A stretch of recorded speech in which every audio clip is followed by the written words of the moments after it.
Okay, so in general, right? Um, let's say with Bitcoin, the main things people wanna hear about, well, what is Bitcoins? So we're gonna talk about like some properties with respect to Bitcoins. We're gonna talk about the magic behind Bitcoin, so like blockchain technology, like where is this Bitcoin if it exists? Um, why does Bitcoin or other cryptocurrency technologies have value? And then we're probably gonna dabble again with this game stock, Rocket to the Moon, Dogecoin stuff. So that's yeah, well you always need to pull out the notepad and this is kind of how we used to write labs back in the University of the West Indies. We used to just pull out a notepad and that was the full entire scene. Now I don't know if you how much of you guys would be familiar, but I actually gave this exact same presentation to NUE. I think it was an IEEE hosted presentation back in 2017.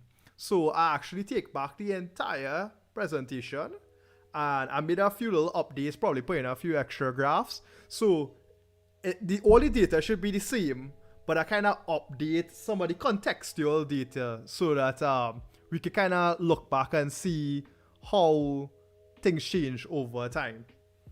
So I'll just give it a couple more minutes, and you guys could probably share the link to I don't know, anybody else who might be interested. I'm just gonna move around this a bit so we don't obstruct too much of the viewing. Freak friends having. I mean, all you had to do was come. You could have some Dogecoin to the moon.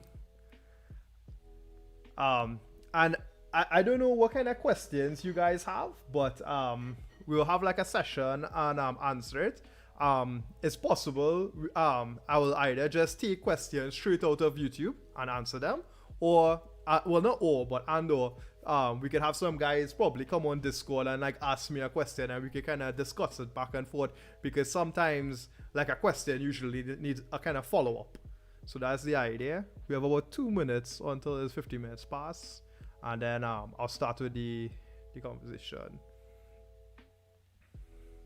So let's see who in the chat. We have TT Bumblebee, we have Savin, we have Darren, we have Lewis, we have Amrit, we have Mayank.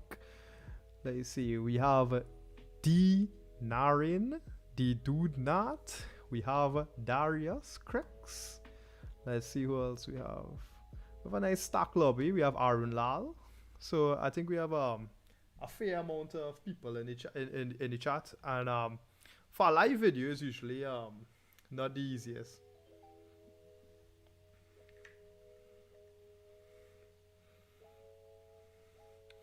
And the reason I would say share this now to whoever kind of interested in the technology is not I will try to make this video available after so that you guys could rewatch it, or maybe you have extra things you want to relook back on. It will be available, but is the ability to do Q&A live and ask questions, because as you delve into the technology and just understanding, you're gonna have some things that brought to your attention, and then you probably want to be able to ask my question on the spot, and I'll be trying to do that for as long as we could. Just a quick question: is the background music too loud, or is it fine?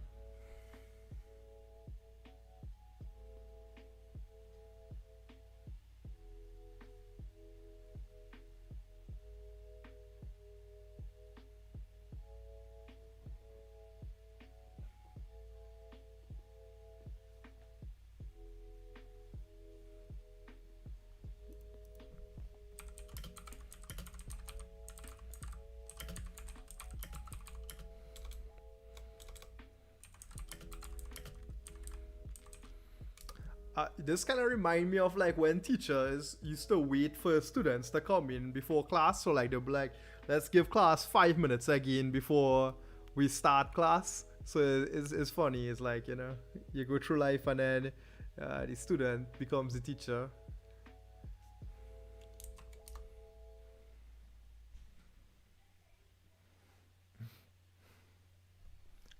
All right, cool. Well, I think we reached 50 minutes past, so I'll start the presentation. Could I present on the screen here? All right, cool. So we get a presentation with, should be able to, what's this? Almost making notes. I don't really need this, but why not?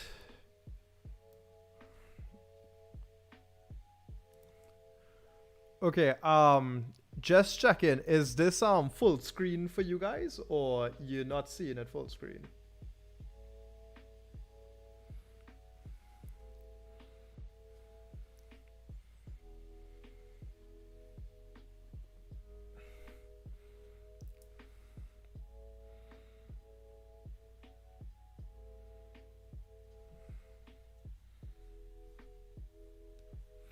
All right, good, we full screen.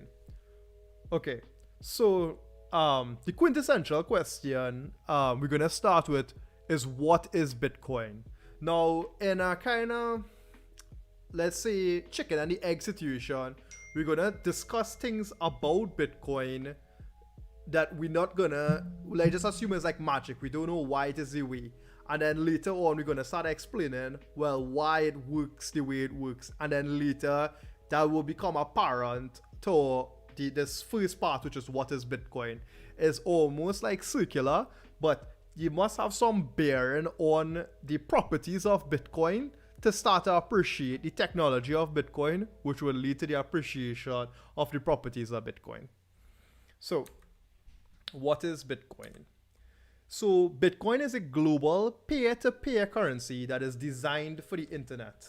It is modeled after gold and behaves like cash online and can be used by anyone. So when they say peer-to-peer, it usually means if I was to give money to my friend and I hand him cash in his hand and I have given him that money, and let's say for instance he gives me a game or a pen or maybe a pineapple. Let's say he gives me a pineapple in return for that money. That would be peer-to-peer. That's a peer-to-peer transaction. And what they mean by global means that the ability to perform this peer-to-peer with anybody in the entire world. So the distance of that person shouldn't affect the ability to do that peer-to-peer transaction. We would get into why we say it's modeled after gold, but the inherent idea is that gold is one of the best forms of currency for the mere fact that it is very rare and it is not easily reproduced. There's a locked-in supply, which means that you can't create more in the back, so you know the gold that you have accumulated over your lifetime is yours. It has no central authority and is deflationary in nature.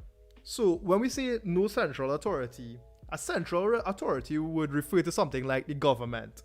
So let's say the Trinidad and Tobago government or the US government, the European Union. All these are central bodies and they dictate how much something is worth, the where it could be spent, the almost the value of the currency, how much is in circulation, and the Bitcoin doesn't want that. Bitcoin doesn't want somebody in control. Nobody is in control of Bitcoin from a functionality sense, in a pure technical sense. And when we say deflationary in nature, we mean over time it will only become more valuable. So most people don't know this about their currency right now, but your currency usually has an attached inflationary rate. So whether it be 2 or 3%, that means every single year the government calculates how much the money would be worth less in the future. This means that the money would inherently have less purchasing power. So you could buy less goods with it.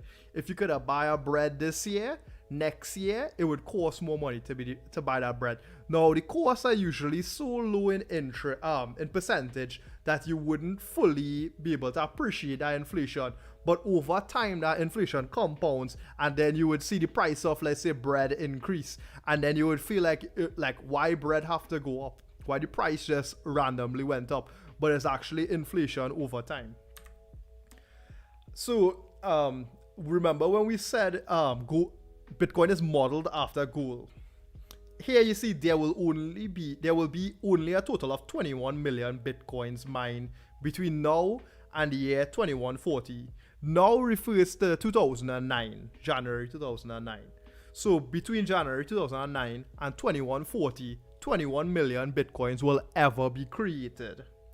And the idea with that is there's a set limit. It is not, you cannot just create more Bitcoin.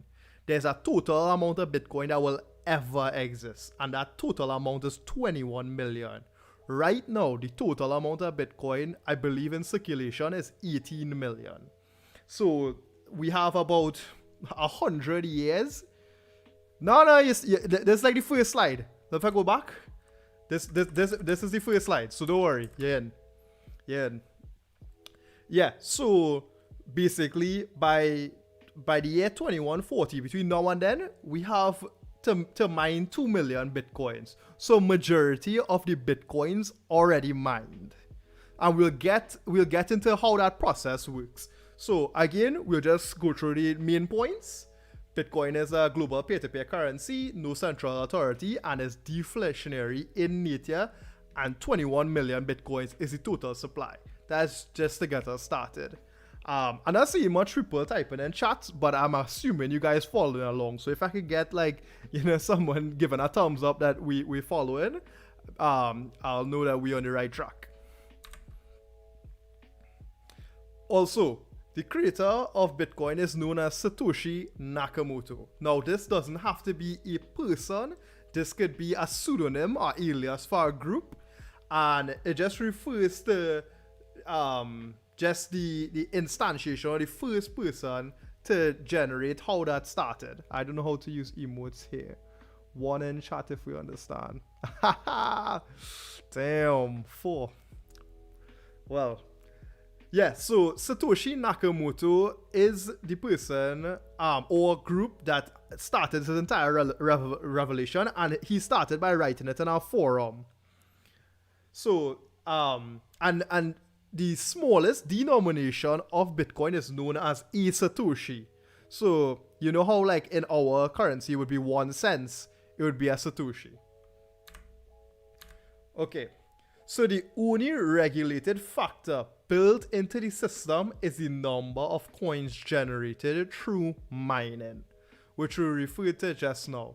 So there is a specific predetermined amount of Bitcoin that could be created every day. Currently, the network allows approximately 12.5 Bitcoins to be mined every 10 minutes. This number halves approximately every 4 years. So this is no longer the case. This here, and remember I said I gave this talk in 2017. This is an old slide. So every 10 minutes, 12.5 Bitcoins used to be mined. That number, we have passed 4 years since 2017. 2017 plus in 2016 the halving happened. So in 2020 that changed to 6.25, which means every 10 minutes 6.25 Bitcoins is mined. And think about mining as if you had Bitcoins in the ground like gold, and you dig up 6.25 Bitcoins every 10 minutes. That's your rate in which Bitcoins is disseminated into the system. The currency is divisible by 8 decimal places. So remember I said the smallest amount of Bitcoin is known as a Satoshi. This would be referred to as a Satoshi. When somebody usually says they're buying Bitcoin or they're buying anything to do with Bitcoin, they're usually not talking about buying 1, 2, or 3 Bitcoin. They're usually referring to buying usually a small amount, 0.1, 0.2 Bitcoin. But when they say you're buying US, it don't mean you're buying $1, $2, $3 of US. It just refer to buying into the currency or the asset class of Bitcoin. And I would like to refer to the asset class of Bitcoin similar to gold, which is a commodity, as opposed to being a currency. What are they worth? Now this is interesting because again, this is the slides back in 2017. So, like fiat currencies, they are worth what we think they are. When the first Bitcoin exchanges went online, the price per Bitcoin was about 0.5 cents. This is way back in the day, 2009 to 2011. Bitcoin was like worth nothing. Currently, and this is not currently, asterisk, the price has been hovering around 4,200 US per Bitcoin. So just for context, 4,200 Bitcoin, right? That is what it was in 2017. So this is a 2017 graph here, right?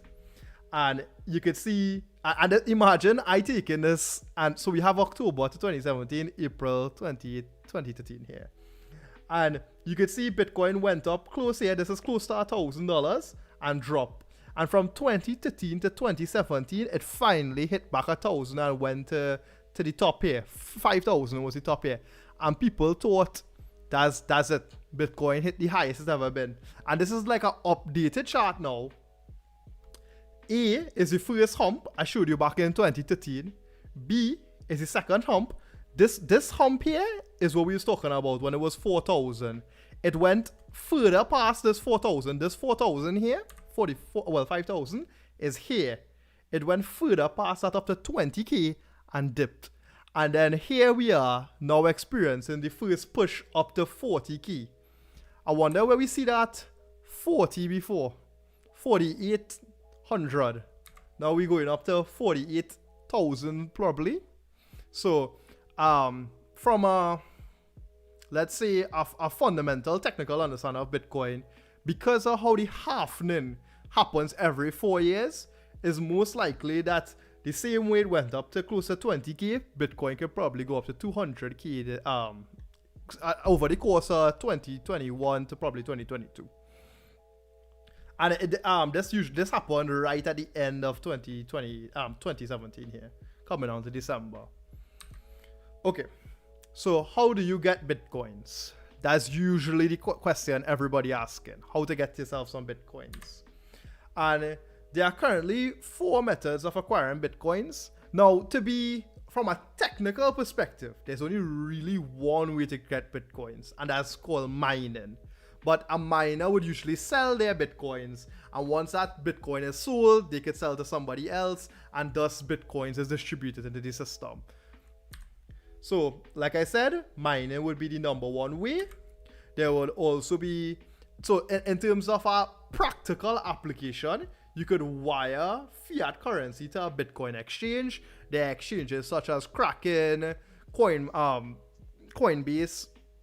and you could actually send the money to that exchange, in this case US, and then you should be able to buy Bitcoin. Now this privilege is usually, do I have to bring someone in before I collect dividends? Okay, so this is not a pyramid scheme and there are no dividends. just to keep us in check. Now the wiring in the fiat currency, this is more, I guess, situated for people in foreign countries where the exchanges are. So where I am right now in Europe, I could send money into an exchange and I should be able to join to buy Bitcoin, no problem. But I would say from Trinidad, this is not a easy process. But Professor, could it explain the GameStop scandal? Well, we get into that later. You're joining live stream? No, what? Currently live streaming onto YouTube and people hearing you. Well, good. That should be a good joke. Alright. Yeah. Alright. Well, yeah, just mute for a bit until we start asking questions. Or now someone out here. You can check out. You can join the video, the chats. Oh, I responded to this message you sent. I didn't read the whole message, but I know it said something about games.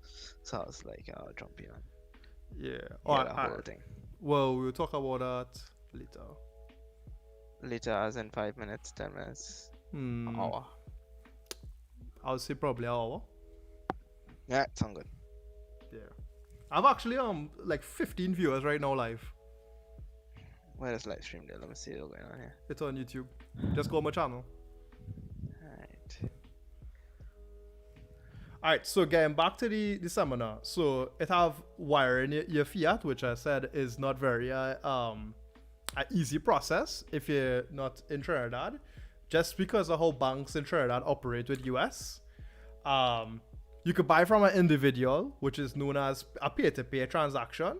So if I, let's say, there's John out there and you approach John for a transaction, and then John has Bitcoin and you have, let's say, let's say pineapples again, using the pineapples example again. You go to John and you tell them, hey, give me 0.0001 Bitcoin and I will give you a pineapple. That's how you would be able to buy Bitcoins. Now, it doesn't have to be a pineapple. You could go to John and hand him, let's say, 1,000 TT. So you hand him the 1,000 TT and he give you Bitcoins in exchange. So this is a purely peer-to-peer transaction going on here. So, and then the last one is the same thing I said in terms of with the pineapple, which is selling items for Bitcoin. So if you wanted Bitcoin and you know somebody with Bitcoin, you could say, here what, I have pineapples and if you give me Bitcoins, I will give you pineapples. So that's just ways in which to think about how you could acquire Bitcoin if you wanted. Just an important point to note, Bitcoins are commonly abbreviated as BTC. However, ISO standards require an X in front of non-centralized currencies. But everybody just knows it as BTC. So if you see BTC written anywhere, it's usually Bitcoin they're referring to. Okay, so let's talk about mining. Number one was mining. So way back a long time ago, I used to mine. And this is not a mining rig for Bitcoin, but I thought it would be interesting just to put the kind of just the video on how that looks.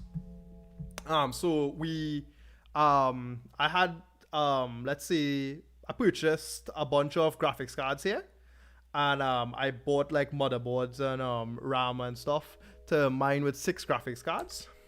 This would be kind of the assembly process here, and we would have to post the BIOS. Putting it together. Now this motherboard had 6, by the way. He just want to show them fruits. Where is it? Avril fruits here. I have bananas. I have pineapples. This is apples. This is strawberries. I have oranges. I have mango. I have grapes. I have a good amount of fruits. So parents, I am definitely eating healthy. So again, this is the mining. Now, when we put it together, this is how it looked. And what you'll notice is look at how close the cards were together in one. This is one case, and this didn't work. So what we needed to do actually was separate it out. Now, mind you, this is like, look at this. Look at how close. If I actually left it like this, the card fan would have probably burned out the components in the back, and then it would not have worked. So I actually went to a hardware and I got angle iron, and we actually put this together from scratch. So the mining rig was literally bolted together, and we had wood on the base. So the motherboard was attached to wood. You could see the motherboard here, the 6 graphics card attached to one motherboard, and the SSD. So that's how it was done, and this is how we look here. I had the rig in on an armchair, so this was it's spot to sit in. I had a little keyboard set up right here, which would be like the interface, and then we had the monitor, so you could consistently just come in like a terminal and check. Now above it on the top left, which not on in the picture, I would have an AC, and had an AC on this 24/7 because of how much like heat this was generating. So it is obvious is our Fruit Ninja sponsor. Oh god. I mean, definitely if Fruit Ninja wanna sponsor me, I'm definitely there. Don't buy Fruit Ninja stocks, guys. We only short in GameStop. Anyway, so we have the well secured monitor and the rig, and this is how we started on Bitcoin. Now, where do you store Bitcoins? Which is usually the question everybody asks. Okay, you buy the Bitcoin, where you put in the Bitcoin? Do I get a safe and put the Bitcoin? Do I go and put the Bitcoin inside, on my mattress, as most people like to do things? So it's very interesting, the concept of where Bitcoins reside. So the same way you would with typical money, Bitcoins are stored in what are called wallets, right? And we're going to break down the concept of what this wallet is. So a wallet is a randomly generated string of numbers that consists of two parts, a public key and a private key.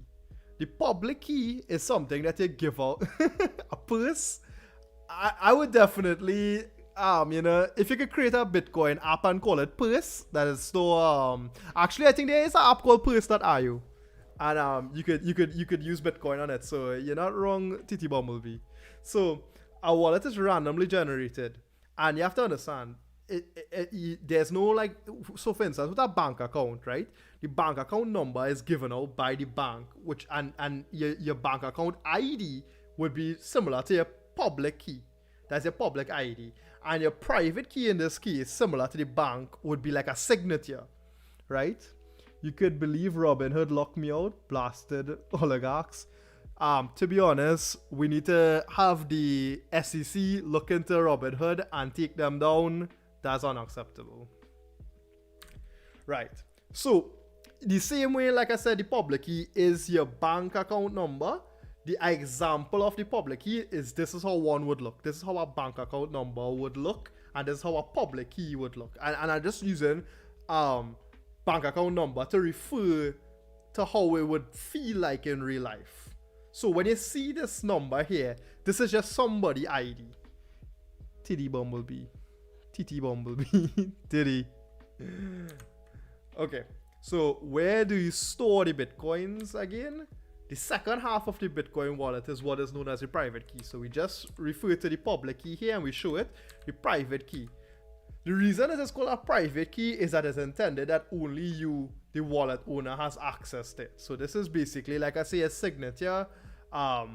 It is what allows you to have something almost, what you could say couldn't be forged, but we know signatures could be forged. But in this case, the private key, like a password, should allow only you, the person who know the password, in. Disclaimer, if anyone gets a hold of your private key, they will have access to all your Bitcoins. So that's how severe it is. The public key, you could give that to anybody. And anybody with the public key could see how much crypto or Bitcoins you have. But if they have access to your private key, they basically have your crypto. Always keep your private key private. Private. Okay, so there are 5 different types of wallets. There's the online wallet service. All that is required on your behalf is to create and remember a password. So basically, think of like almost like Coinbase. Coinbase in this term would be like almost like Facebook. You have an email address and password, you type them in, and then they effectively hold the crypto on behalf of you. This is what is usually called a custodial service. The most popular services are blockchain.info and Coinbase. That was at the time back in like a pin. Yes. So the private key is kind of like a pin. It's something only you should know. Wait. I can't store my coins under my mattress. Well, I mean, soon you might get Susu coin. And if you have Susu coin, you could probably put it on your mattress. We would refer to wallets as mattresses and purses in Susu coin. the most popular service at the time was blockchain.info and Coinbase. There's so much other services, Gemini, Kraken. There are many online wallet services, and these are like exchanges as well. But considered safe, but still susceptible to network failures and hacking. This would be sometimes, usually, and this was back in the day. This doesn't happen anymore. A whole site can get wiped out by a predatory attacker, but I haven't seen any of this happen since 2017. They're usually very safe. But the highest level of safety, like I say, is having your own private keys. Write down your private key on a piece of paper and store it under your mattress. Savin that's ding ding ding. I think I need to send Savin a pineapple, because that's how you could store your pineapple.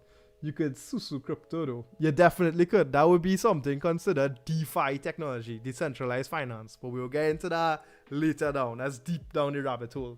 So, like I say, Bitcoin, you could have an online wallet service, and is a start, but it's not the most secure. So this is an online wallet I had, which is Coinbase, and back in the day, Susu Coin SMH. If Gary hear this boy, I mean, the thing about it is it's decentralized, so Gary literally couldn't even stop it.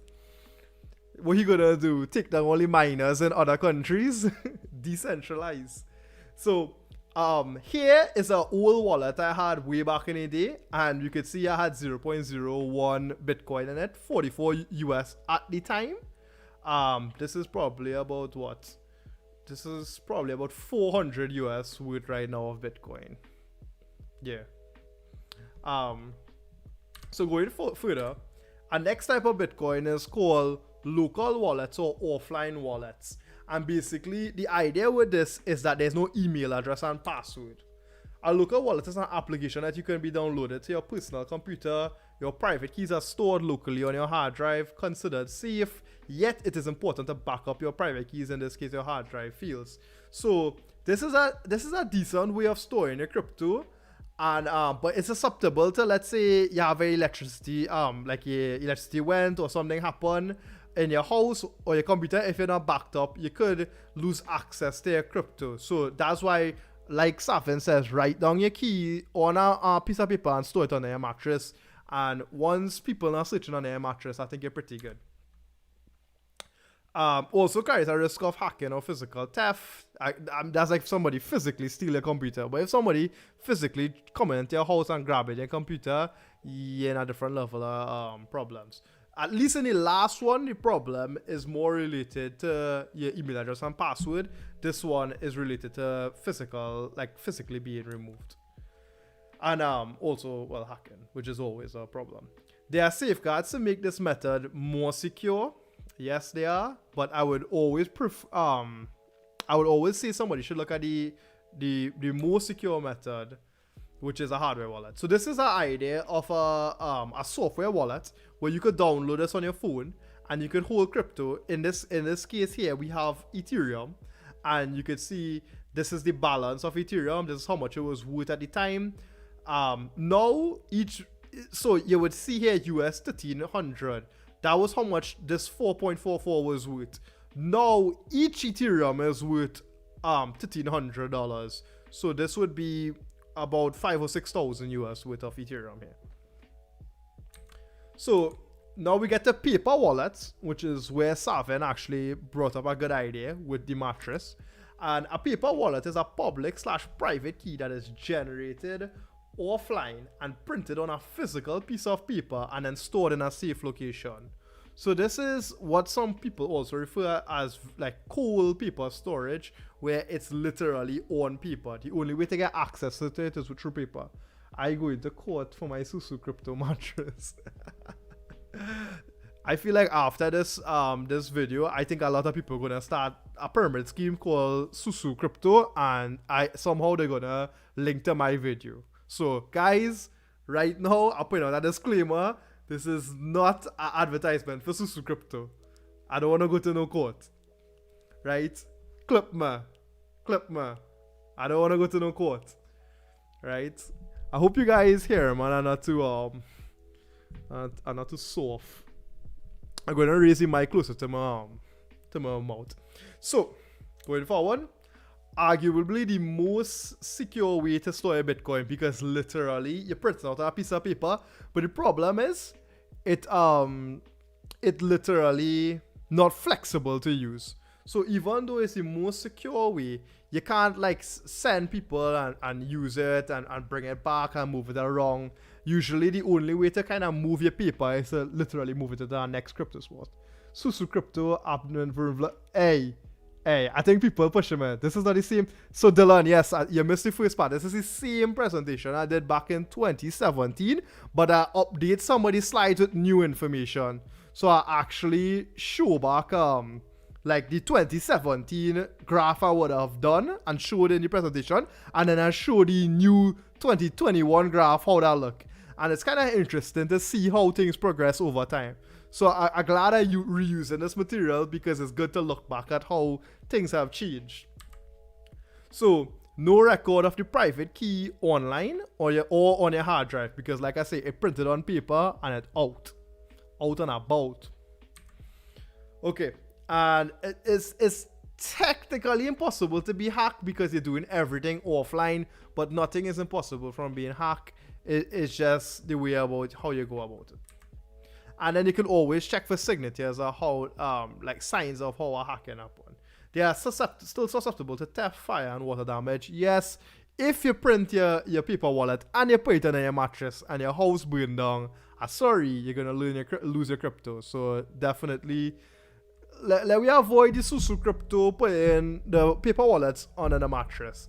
I feel like this might become a meme faster than I could say something else. Okay, so again, as we go forward with examples of how this would look, this is what a Liberty Teller paper wallet would look like. So like I say, you download the wallet, you disconnect the computer from the internet, you print this, which generates your Bitcoin, and then set the computer on fire to make sure you're 100% safe from any risk. And you're good. You just set your computer on fire after you print it, and that's it. Fireproof safe, yeah. And then you take the paper, you put it in a fireproof safe, and that's it. That's as Gucci as the good and goes, right? Okay, so this is the preferred method I use, which is known as a hardware wallet. A hardware wallet is a public/private key that is generated on the device, right? Susceptible to flood. Yeah, I tell you earlier, this mattress thing. All you need to put all your mattress in the safe or make your room a safe. This flooding business is stress, right? So a hardware wallet is a public/private key that is generated on a device. A recovery seed is given to the user once at creation, similar to a backup. Highly recommended. This is the most flexible way to have your crypto, but also one of the safest ways as well. So it gives you the best of both worlds. Also, there's no record of the private key online or on your hardware because everything was created on the hardware, the wallet. Are you leaving this live up as a video after? Might need to come back to it. Yes, Kim, I am planning to leave this up. Once I don't leak some sensitive data by mistake, I'll leave it up. And if I did, I'll try to like crop those pieces out, because I am known for messing up and leaving sensitive data. Hopefully I don't leave my nudes up, and you know, hopefully YouTube don't ban me. And share this with your friends after. The great part about it being live is I'm gonna take questions, and people could probably jump on Discord and we could kind of decide, or we could debate ideas, or we could drill down into deeper levels of how this works. We could edit and re-upload. Yeah, we could edit this and probably create a few clips. Alright. So they are susceptible to theft, fire, water damage, but the recovery key allows you to recover coins. So you can see Dragon XL was right. He said they are susceptible to water damage, etc. But like I say, if you secure your recovery key, your C keys very well, you should be able to keep that all access to your crypto. So this is an example of a hardware wallet. I had one lying around here, so I'll show you. This is one that actually broke. So I'm going to show you one that damaged and died. So this Tell Google we need voice notes on YouTube chat. Hey, that's for the drivers who's watch YouTube. Arun, the drivers who's watch YouTube. So this here, this is known as a hardware wallet, right? And this is actually my old hardware wallet that died on me. So this broke and it stopped working, and I wasn't able to access my crypto. And effectively, I was able to put back the seed keys into another hardware wallet, and I was able to access back my crypto. Now you'll say, why would I keep a broken device? It's kind of like nostalgic memories. I don't know. I really treasure these. Like this was back in 2017, and it was a wild time to be into crypto, and it is a wild time again. So I don't know. I keep these memories, and maybe I'll do our next talk in 2025, and I'll update this again. That might be a fun little exercise. Okay, so past these wallets I talk about now, we're going into a whole new concept called multi-signature wallets, and this has to do with let's say for instance you and your wife own crypto, but you don't trust your wife to have full access to the crypto, and your wife don't trust you to have full access. So therefore you need two people to sign off on a transaction. So multi-signature wallet is one where multiple signatures are needed to spend bitcoins. Usually 3 private keys are created associated with the account. 2 out of the 3 signatures are needed on a transaction. So you could basically create it, and you could create it for a company, you could create it for an organization. When GPU prices normalize, I think I might build a rig. I don't think GPU prices normalizing anytime soon, Arun. I think price is gonna be high. Like when prices drop low, crypto not gonna be worth it anymore at that time. So it would be worth mining. Get rid of the wife, Dragon. That's an excellent idea, because when you have crypto, you don't need a wife. Somebody, do not clip that. Also, arguably the most secure way to store your crypto, because even if somebody had access to your private key, they would need access to 2 out of your 3 private keys to spend it. And the idea with this now is, let's say exchanges or just any company, they would usually use some form of a multi-signature wallet where having access to multiple private keys is what's necessary. And it almost deflates the amount of risk across. Aruna never happening. Yeah, GPU's never going down. Dragon actually was able to get a really nice, I think if I remember correctly, it was a 1080 Ti, and if I remember correctly, I think it was $1,950 or $2,000, which is a steal of a deal. I don't think you can get that anymore in Trinidad.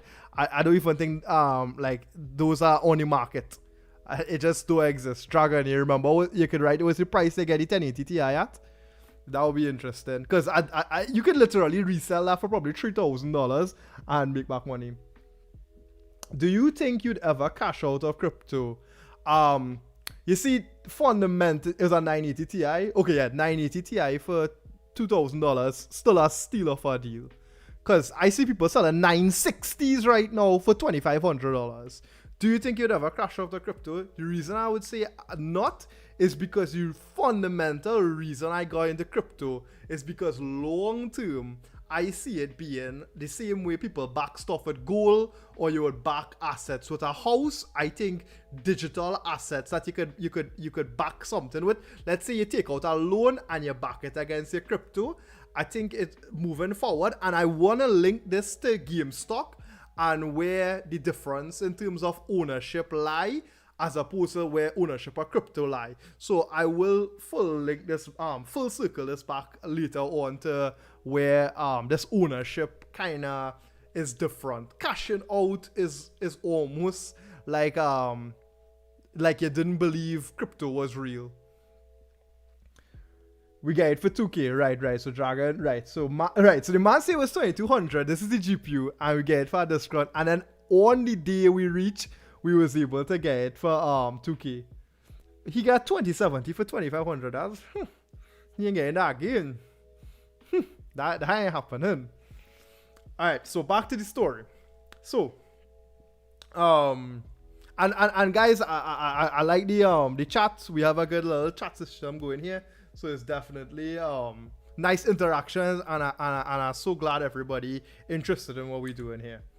So the majority of safety relies on the difficulty there is in cracking multiple BTC private keys. And when we say cracking, we mean accessing them, one in a mattress, one in a safe, one by somebody's house. So you need to be able to access all and know where all is to be able to access the wallet.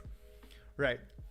So this would be this is a site called Copay, and you could generate a multi-signature wallet here, and you could see here it is Stephanie, Gordon, Andy, Manuel, Peter, and you need transaction. Here is probably 3 out of the 5 signatures you need to send the transaction. So you see sign, so everybody need to sign the transaction before it goes in. Okay, how do I send bitcoins to somebody? Okay, sending or receiving bitcoins is as simple as scanning a QR code with your smartphone. Oh, by the way, I get a 2080 Ti for free and I sell it instantly. I don't even understand how you get 2080 Ti for free, because right now the GPU market is non-existent. So you telling me somebody just give you $3,000? That don't make any sense. And a 2080 Ti, those are worth like, I don't know, like 2,000 US if I'm correct. That's crazy. Okay, sending or receiving bitcoins is as simple as scanning a QR code. So you pick up your phone, somebody shows you their QR code. You know how like in WhatsApp, okay, how you get for free? That's exactly what happened.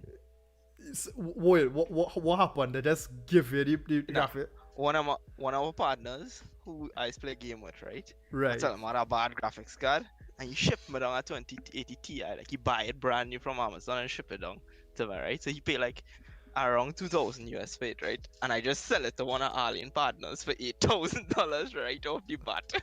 What is wrong with this guy? He have nothing to do with his money. He was just like, well, 20. Apparently he's a game developer, so he's real rich. Like you remember when I had like no games in my Steam inventory and thing? Yeah. That was back in like 2015. Right now I have a set of games. I remember in 2015 the only game you get was Far Cry 4. Dog, right now I have Civ 6, right? With $100 worth in DLCs that this man just buy for me just to play. And then when he get bored, right, like a week later, he'll buy our next game. Okay, so I'm gonna tell my chat, you know what you need to invest in? You need to invest in friends who work in the gaming industry and can ship you a 2080 Ti. Because that sounds like it well, it's our next strat too. If you're going to school, apparently you could claim graphics cards through, like, for research purposes or something. Well, or like, my school get me a 3080. My school buy me a 3080. But so you see, that's actually a thing. But I can't carry it home. It's in the university. Like every time I go to my desk there. So here's the thing. You have evidence that you're going to the school? Yeah. Right. I think if you message NVIDIA and say that you're doing research on something and they send them part of your research, they'll actually send you one personally. I think I'll try that, because I actually into video processing, so I need a lot of video processing. I literally. No, tell them I need 3, right? So you can send me one and I can sell it. Alright, I'll tell them I run that operation. Alright, I'm going back to the presentation and we're checking with Dragon later. Alright, so sorry, Savin. Sorry for the editing pains, but I think it make for entertaining chat. I think the chat is real dynamic. Kim getting real value, Dragon, Arun, we have a lot of people, Savin, everybody have different questions, and you see in different parts of the crypto ecosystem, and GPUs are an important part of it, because you're confirming transactions. So online services such as blockchain, blah blah, both have security features that require you to use a PIN to make transactions. This is basically let's say if somebody open up your phone and want to send money from your account, it have some, let's say, in-app ways in which you can stop people from making a transaction. But simply scan the receiver's QR code, enter the number of coins you want to send, and that's it. Boom. the transaction appears within the network almost instantly. And this is what is known as the mempool. The mempool is a pool of transactions that just exist that haven't been confirmed yet. Way back in the day, people used to do what they would consider almost like a scam, which is put a transaction into the mempool. Someone would see the transaction, give you a pineapple for your transaction, but the transaction is not in the blockchain yet. And they would do what is somewhat considered a double spend, but it's not a double spend, and then send back the transaction to the self after, and then that person would never receive the money. So do not accept any Bitcoin or conclude a trade until the Bitcoin is in the blockchain. This halfway counts as a video chat. Yeah, I think I want a nice community of people talking back and forth, because if we just have me talking to a dead chat, it's not as fun. I like interacting with questions as they come up dynamically, and I can always do back this video presentation in a plain video, but it's not as fun as a live stream where you could actually interact with the chat. And as you guys come up with fun ideas and cool concepts and talk in between each other, I think it makes a very fun environment. Okay, so this is the example of a QR code, and if you scan this QR code, this is what you would get, and this is a public key. Like I said, imagine a bank account ID, and then let we do crypto Sundays. Yeah, we could do crypto Sundays. I don't mind. And basically, if you send Bitcoin to this wallet, I would consider it a donation. And yeah, send. Okay, so how can I keep my Bitcoin secure? Here are a few tips to keep your Bitcoin secure. Use strong passwords. So if you was to use an email address and a password, you use a strong password. You use two-factor authentication. So even if they get your password, they need two-factor OAuth to get through. And then always encrypt your wallet files if you were to store it on your hardware. Is mining locked to hardware? The man, right? The same guy, Hus. He apparently does trade cryptocurrencies on thing, Hus, right? Yeah, that's how we make most of the money as well now, right? Jeez. So when he started it, I end up downloading Robinhood as well, right, to help him invest, right? Right. So the coin we end up investing in was Chainlink, right? Yeah, Chainlink and Polkadot are pretty blowing up right now. Right? So it was like $21 when we did invest, right? And I think it's $25 yesterday. I think it went down to 22 today, right? But when it went up to 24, we did sell out, right? Because he was watching the market right through, right? Right. He invests $25,000 into it. Into so Chainlink? That's how he scale out.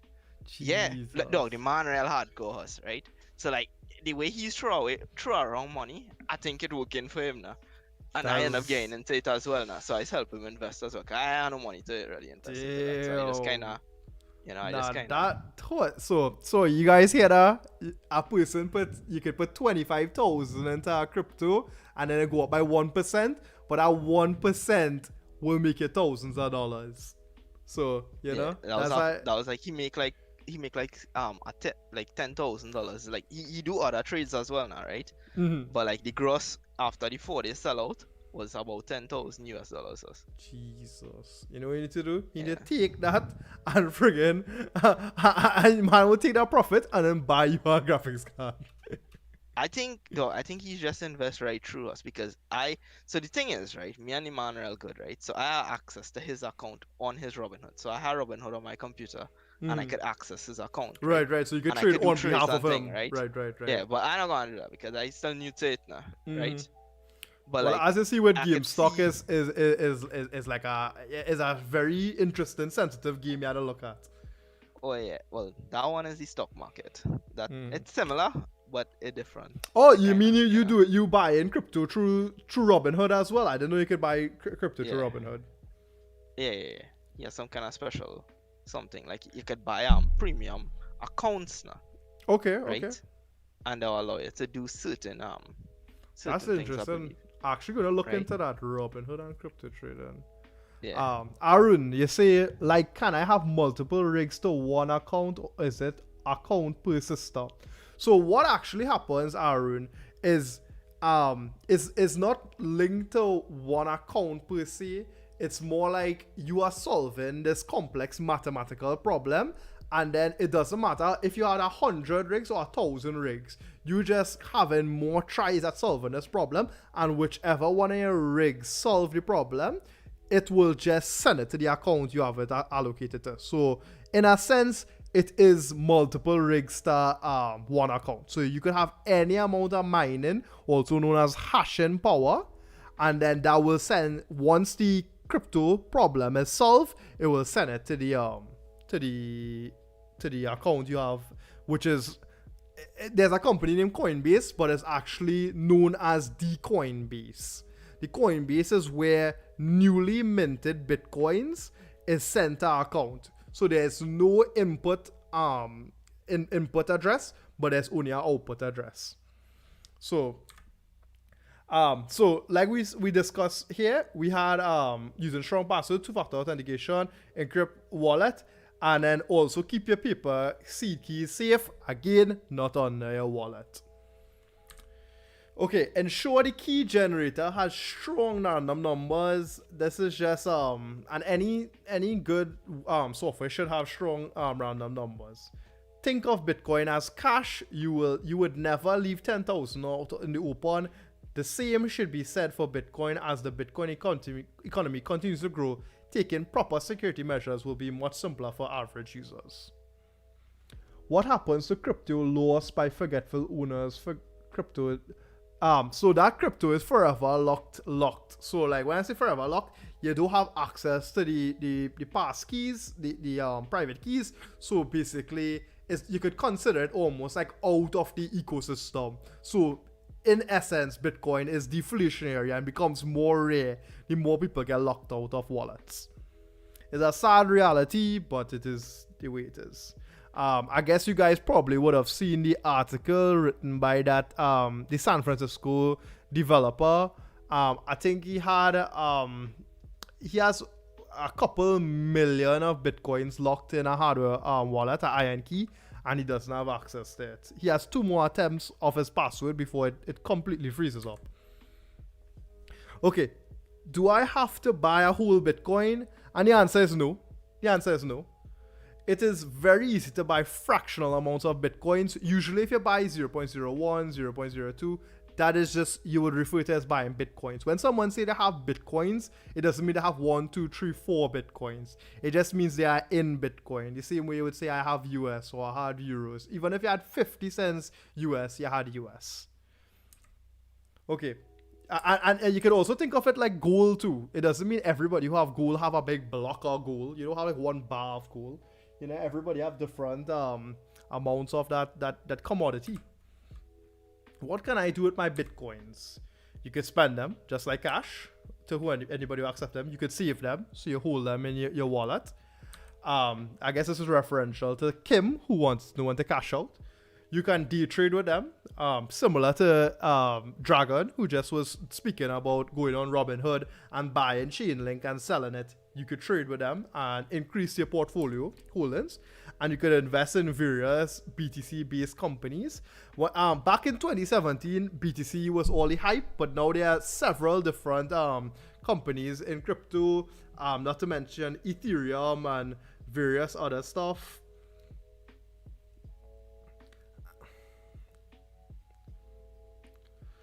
So the idea is that when you invested into crypto, that there's multiple ways to spend your money, and we'll go through different ways you could do that.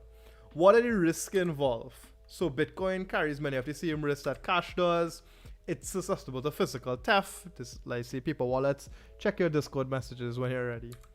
Holes in online services could lead to hacking and theft. The market is incredibly volatile. Fluctuations of 15% or more are fairly common. And that's good because fluctuations is how you make money. When it's going up and down, you know, you could make money. If it's not going up and down, you're not in a good position.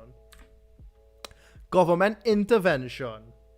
That's That would be like if your country outlaw Bitcoin. Anybody who is known to deal with Bitcoin, we put you in jail. That could make it Bitcoin very difficult to interact with. The good thing is Bitcoin has reached such an institutional level at the moment that it would be very difficult to make it illegal. Misinformed slander by the media. This is just very common. The media talks about how Bitcoin is a bubble, tulip mania. There's just several like wrong things people talk about with Bitcoin. So we reach halfway in the presentation. We're gonna have a quick intermission, and you guys could ask questions in the chat, and I will try to answer them. So that I don't want to have like a very boring, let's say long presentation, and people get tired. So we'll take a quick break, and this is where we move into blockchain. So we're actually gonna discuss why this technology. So we were talking like the properties of Bitcoin, things about Bitcoin, but how do you get this Bitcoin? If I was to logically think through this situation, how we get to blockchain technology, and that's what we're gonna look at the magic or the 69 minutes or let's say the magic demystified behind blockchain technology. So I probably I wonder if we could play a fun video. Hopefully I don't get a copyright strike. This is something known as Hodl Gang. And we're gonna listen to that for a second. And this is for anybody who into crypto. Are there any companies locally accepting Bitcoin as payment that you know of? Currently, no, and that's the reason because currently Trinidad hasn't classified Bitcoin as a currency, a commodity. They haven't defined it in any way, shape, or form, which is a good thing. In the sense that you can't even be taxed on Bitcoin because technically to the government it doesn't exist. But also it means that you can't accept it as payment because it doesn't exist. So that's, I would say, the win or lose with that. This is a real I'll play this because this is kind of funny. But every time Bitcoin is like acting up, I kind of take a listen or something like this. So I'll play this for you guys. And things like it is the equivalent of the red pill. This is a technology, it's a computing language, and I can build an app on it. Is Bitcoin the currency of the future? Crypto gang, it's the game, big gang, all gang, light gang, cash game, blockchain, whoa. I don't really ever buy stocks, man. No. Haters wanna say I'm in a bubble, man. No. Chew them up like bubble gum. No. Just made a meal with my pocket change. No. Wreck about to go and join the huddle gang. Huddle gang, huddle gang, huddle gang.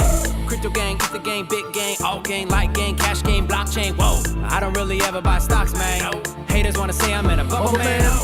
Chew them up like bubble gum. No. Just made a meal with my pocket change. No. Wreck about to go and join the huddle gang. Huddle gang, huddle gang, huddle gang. Ethereum pays for my rent. Bitcoin pays for the vent. Litecoin pays for the jet. Bitcoin cash for the rest. Spent 30 racks on an ICO. What coin did you buy? I forgot, yo. Just got started last night, bro. And I'm already hooked like a pipe, though. Flipping the coin, making it grow, taking it slow, letting it go. Cash flow's growing, it's incredible to watch it flow. Stacking the cash, taking it home, making it fast. I'm on a roll, little bit mo's all I ask for the bubble, though. Currently, learning about a new type of currency. Burning the dollar down like an emergency. Urgently, listen, my friends have been urging me. Coins have been surging, we're earning like surgency. We on a mission, man. Crypto maniac. Act like you don't really know about it. Stop that. Bitcoin blowing up like a bomb. Step back. Used to be a couple $100. Should've copped that. Blew up on a scene from the mind of a brainiac. Back in 2009, where the miners at? Silk Road, baby, it's gotta be anonymous. Satoshi blew up, now we on the map.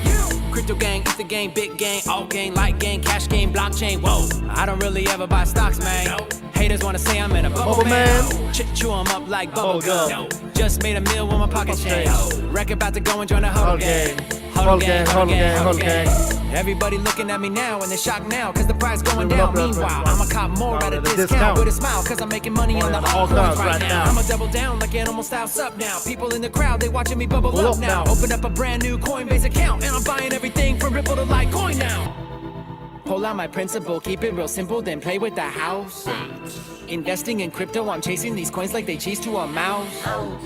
I'm on the verge of a digital currency, merging technologies. This is the future, so obviously I'm all in. There's no bottom, we hodl it now. hodl gang, hodl gang, hodl gang, hodl. Interesting. HODL stands for hold on for dear life. And usually what that means is when crypto is crashing, you hold on for dear life when you're doing sell. So if we just, let's say, go back to, let's say something like coin market cap, right? Where you could review different crypto. Now, this is not a crypto here, but this is kind of like the meme Wall Street bets. And it's just to showcase what the community could do when it puts its mind together. You cannot buy Wall Street bets. It's just a funny meme. But we can see here Bitcoin is sitting at 34,000, Ethereum at 1,300. This is 34,000, this is 1,300. If we go back here and we watch the market. So let me see if I can pull up the market data. And I wanted to show you all something here. Well, if the graph load, I could show you guys something. Overview. Okay, cool. So, look at this graph back here. This is back in 2016, right? Look at this graph here. Bitcoin went up to $1,000 and crash, right? Let's see what it did 4 years later. This kind of, look at this. Let's see if it can load.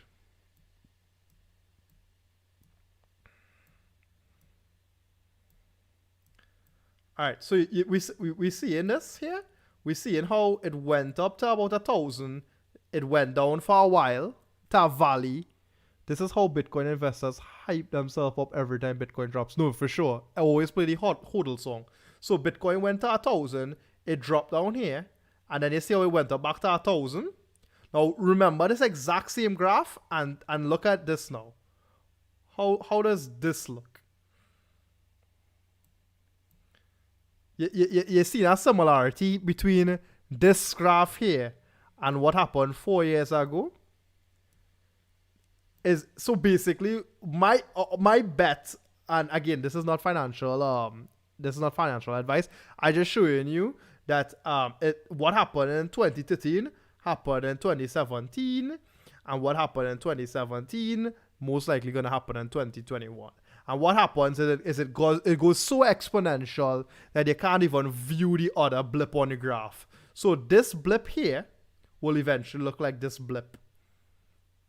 And that's if like Bitcoin goes to 200,000, that's how that would look. Seems crazy, but if we were to look at that same presentation here, let's see if I can close it.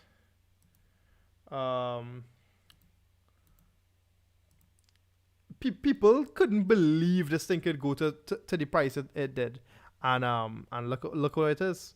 And there's so much other cryptocurrencies. There's Ethereum, there's Litecoin, Chainlink, etc., and we'll go through that. And like I say, I want to tie this back to where this kind of fits into the crypto and stocks and stuff like that. So we're gonna talk about blockchain technology. Quick question: anybody have any questions in the chat, or everybody pumped to start? Let me get some. I see everybody was elbow coughing, but which I would like to see us dabbing, but I just want some thumbs up or like some ones in the chat that people ready to pump into the next part, which is the technology demystified, or how does this blockchain technology work? Start Ethereum now. We can't reach Ethereum yet. If you don't understand blockchain, then you can't even hit Ethereum. Ethereum just on a different plane of existence at the comparatively.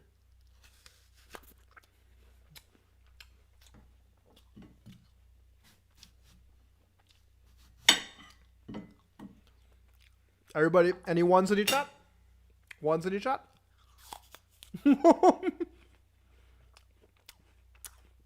We have a 1 ton in the chat.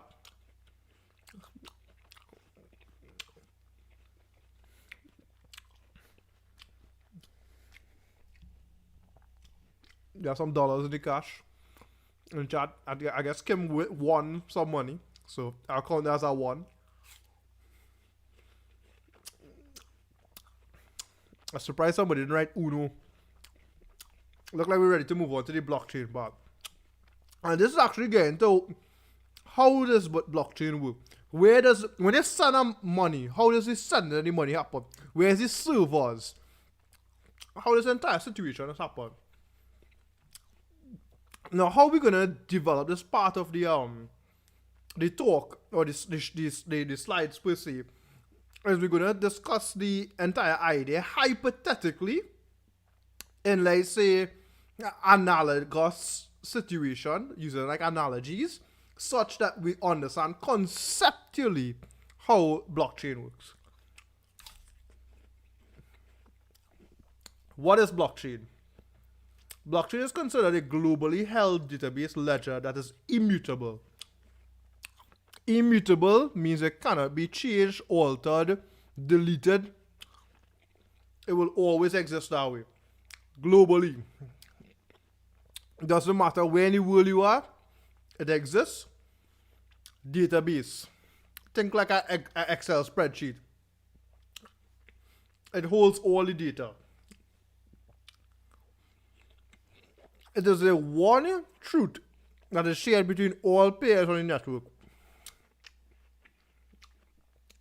So basically, when we say one truth shared across all the pairs in the network, we're talking that no matter who you are, you could download an entire copy of the blockchain, and it will be the exact same copy of the blockchain as every other person who has a copy of the Bitcoin blockchain. And we're going to get into how that's possible, because this is truly groundbreaking technology. Because the ability to scale a database in multiple locations is a very difficult process. I told you like ASMR. Okay, each block is cryptographically locked to the last block. By changing or altering any block in the entire blockchain, it is invalidated and no other pair will agree to you. So a blockchain, as the name suggests, is a chain of blocks. One block links to the next block, links to the next block, links to the next block. So yeah, imagine you have 4 blocks in a row, right? And these blocks literally being connected. When I say connected, it's almost ordered.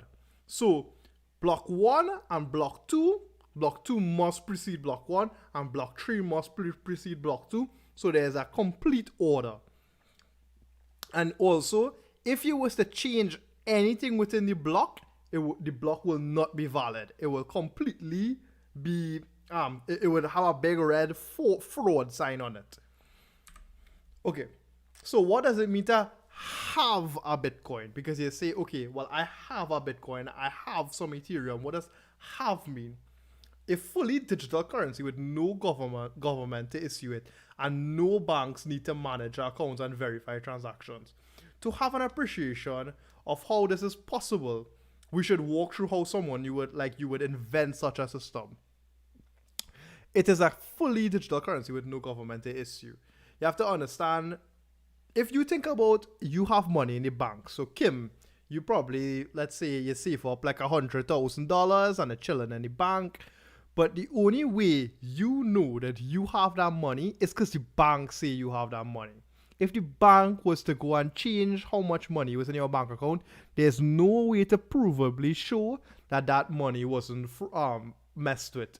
You have to trust that the bank is telling you the truth and not making strange transactions on your account that you can't confirm happened or not happened. So you have to trust the bank. In the cryptocurrency sphere, that is not the case. You could do this trustlessly. Okay. So, in this talk, and like Savin had asked if we could get into Ethereum, there are other currencies, Ethereum, Litecoin, Ethereum Classic. We're not going to talk about Ripple. Ripple is complete garbage. I'd rather give my tax dollars to BTC than the TT government. Nah, that's facts. I pay my taxes.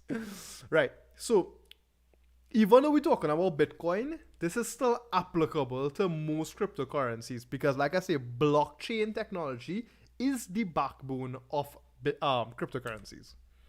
So,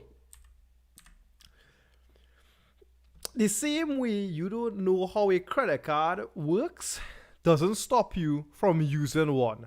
And a comfortable user comfortable user interfaces are created to make this easy. So here you see Bitcoin, a phone. For a credit card, you see a card, user facing. That's what the user interact with.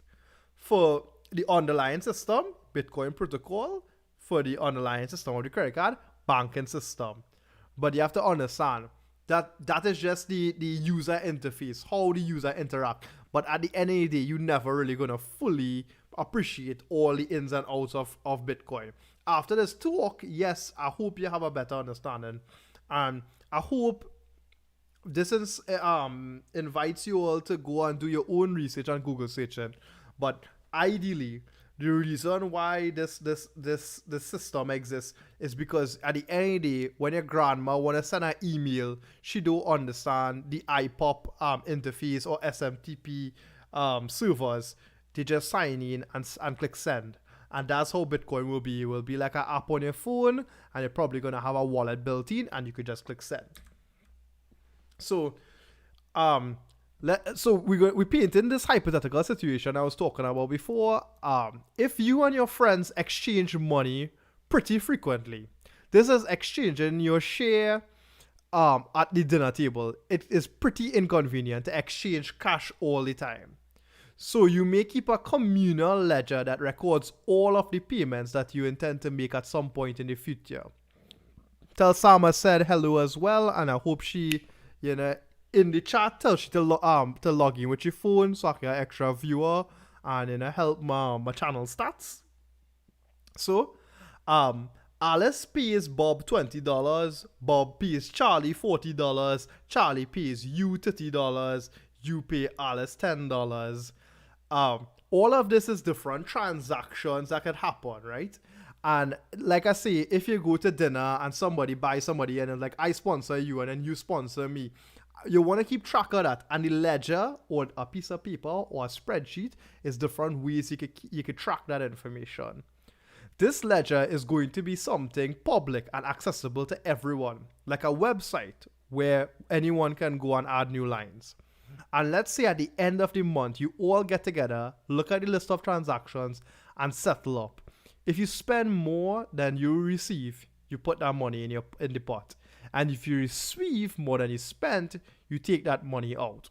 Simple process, Alice, Bob, Charlie, you, and you basically every month, you'll be able to see how much your money is spent, and now going out to your friends and splitting the bill isn't a pain in the ass as it usually is. So, first problem introduced into this very generic system. The ledger system is anyone can add a line. Remember I said you could put it on our website, anybody could add a line. What stops Bob from writing Alice pays Bob $100 without Alice approving? How are we supposed to trust that all these transactions are what the sender meant them to be? If anybody could add a transaction, if Bob could go write people paying him money, you can't trust that this ledger has real information. It could be completely fraudulent, and you would have to wholly assume that all your friends are good friends. And in these trouble Trini times, I don't know how true that is. So, Alice, our solution to this problem is signatures. Alice should be able to add something next to the transaction that proves that she has seen it and she has approved of it. And it should be infeasible for anyone else to forge that signature. So you see here the transaction, Alice pays Bob $100. Alice is the one spending the money, so Alice signs. Charlie pays you $20. Charlie's spending the money, Charlie signs. Bob pays you $30. Bob signs. So now we could say the ledger has some kind of proof that every line being added it should be there. And in this circumstance, we assuming that signatures cannot be forged. So handwritten signatures cannot work, right? Because it's an online system. So in our, let's say, hypothetical situation, everyone generates what is known as a public-private key pair, each of which looks like some string of bits. The private key is known as a secret key and therefore abbreviated SK, while abbreviating the public key is PK. So you can see Alice, Bob, and Charlie, they all have PKs and SKs, PKs and SKs, PKs and SKs. And you have to understand that the way in which it generates a private and public key is straight cryptography. So if you understand the maths behind it, you could gloss over this. But from a simple perspective, you have to understand that mathematically, we could create two numbers that are linked in a strange way. And that's where we're going to get into how this public-private key pair works. And you could create, or let's say, almost infinite number of public-private keys. And every time you generate a public-private key, that is a completely new brand wallet. So handwritten signatures are the same. So if you had a document, and at the bottom of the document you sign, that would be a signature. But this is not the case with a secret key signature. Different messages create completely different signatures. So I forgot to read the speaker notes, so I'll read here. As the name suggests, a secret key is something you want to keep for yourself. In the real world, your handwritten signature looks the same no matter what document you are signing. A digital signature is much stronger because it changes with different messages. A looks like some strings of ones and zeros, commonly 256. Altering the message even slightly changes what the signature on a message should look like. I already my card sell me your BTC now. Yeah, listen to Kim, man, I'm selling. So a digital signature is much stronger. So you see, well, if I alter the message a little bit and after I sign it, the entire message will be fraudulent. It wouldn't work. So after you sign, that message could never be changed. Signature creation and verification. So this is the core functions, what I call magic that we discuss in here. If you have a message and you put in your secret key, you get something called a signature. And this will be called signing it.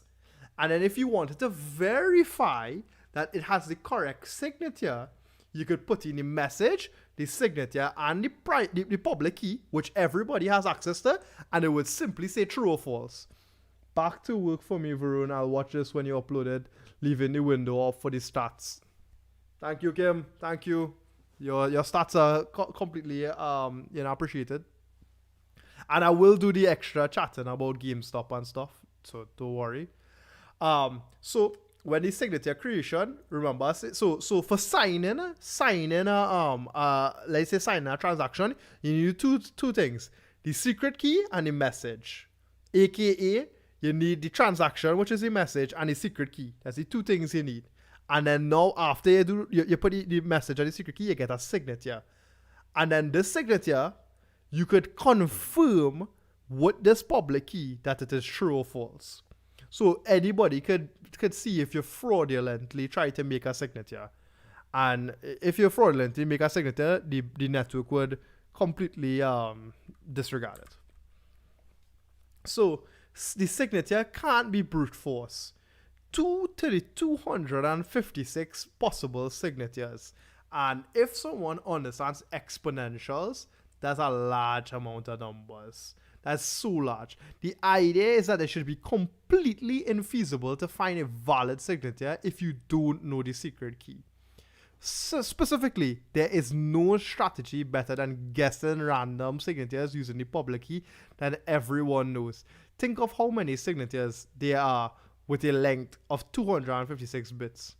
2 to the power of 256 is a stupidly large number. To call it astronomically large is giving way too much credit to astronomy. It is so much numbers. It's more than like stars and stuff. So, let's move forward. when you verify that his signature against a message is valid, you can feel extremely confident that the only way someone could have produced it is straight through valid means, is if they know the secret key associated to the public key for verification. So this exact same method here: verify, message, signature, public key, true. This is completely valid. We're gonna run with it. So,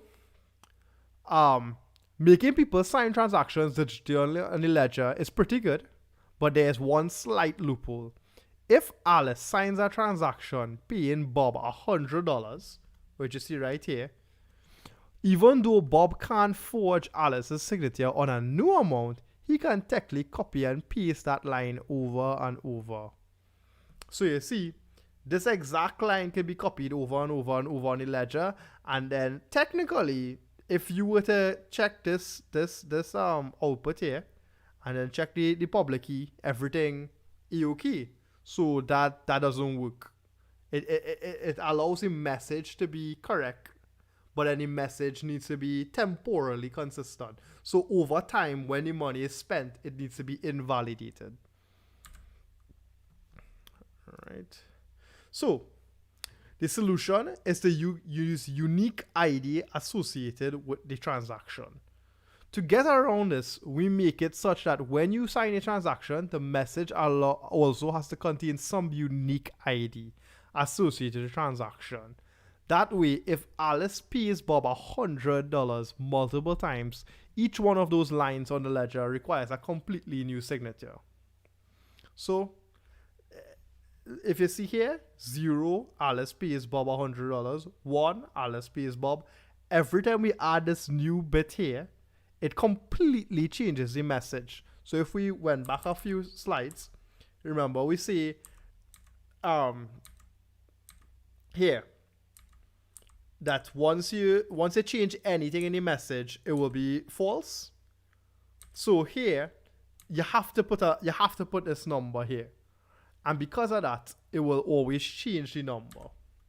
Now, the updated protocol here, anyone can add lines to the ledger, settle up with real money each month, only sign transactions that are valid.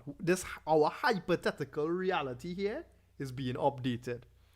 So, the digital signature removes a huge aspect of trust in the initial protocol. Before, we had to trust that everybody who add lines to the ledger was good. And you know we don't trust Bob, but now we don't have to. By the way, apparently Valve is being sued for abusing Steam and making it keep PC games prices high. I mean, they could sue Valve, but Valve is a distribution company. They could put whatever price they want. Once people are willing to pay, it is what the price is. So now we're gonna get a new problem. This protocol seems pretty valid, but there's now another problem to attend to, which is that the whole system of trust relies on an honor. So you see, anyone can add lines to the ledger, settle up with real money each month, and only sign transactions are valid. Which one you think here is a problem? You can trust that everyone will follow through and settle up in their cash at the end of the month. Because remember, at the end of the month, everybody has to take the tally, and Alice owes $10, Bob owes $20, Charlie gets $10, you get $20. But you have to assume people have the money to pay. This is almost a credit system. And a crediting system assumes that somebody is going to pay at a later date. It's an IOU. And an IOU doesn't work well in the system. So, bad Charlie here. What if, for example, Charlie racks up thousands of dollars in debt and refuses to show up? Charlie just dip and bust out. He not even there. So we have to assume there's some better way to deal with the situation. And here you can see Charlie pays, and he racking up money. He send money to everybody, but he nowhere to be found. He busts it. All right. So what's the solution? Only real reason to return to cash is if some people owe a lot of money. But if a lot of people not owing money, you could just continue transacting on this protocol, on this layer. Once somebody is not always the person sinking money in, you could definitely keep using the system. Yeah, Charlie is definitely be up to no good. I remember 2.5 men. Men. You actually don't need to settle up. So this is where we get into why Bitcoin is not, let's say, US or TT. Is because we actually now gonna move away from sending $100 or $600, because now we're gonna have the cryptocurrency developed within it. So initial money is put into the pot. So it's no longer credit, it's debit. Alice gets $100, Bob gets $100, Charlie gets $100, you get $100. $100 put into the pot all around, which means $400 is the max anybody can put in. Can you buy BTC with Ethereum? Yes, you can. Update the protocol. So anyone can add lines to the ledger, only sign transactional valid, no overspending. So you literally can't spend. This pot cannot be spent more than $400. So overspending. Charlie gets $100, Charlie pays $50, Charlie pays $50, Charlie pays $20, invalid. Because there's literally no more money for Charlie to spend. Right? So, going forward here, Charlie gets 100, which means that's the original stake he put in, and then he pay 50 and he pay 50, which means Charlie has no more money. Right?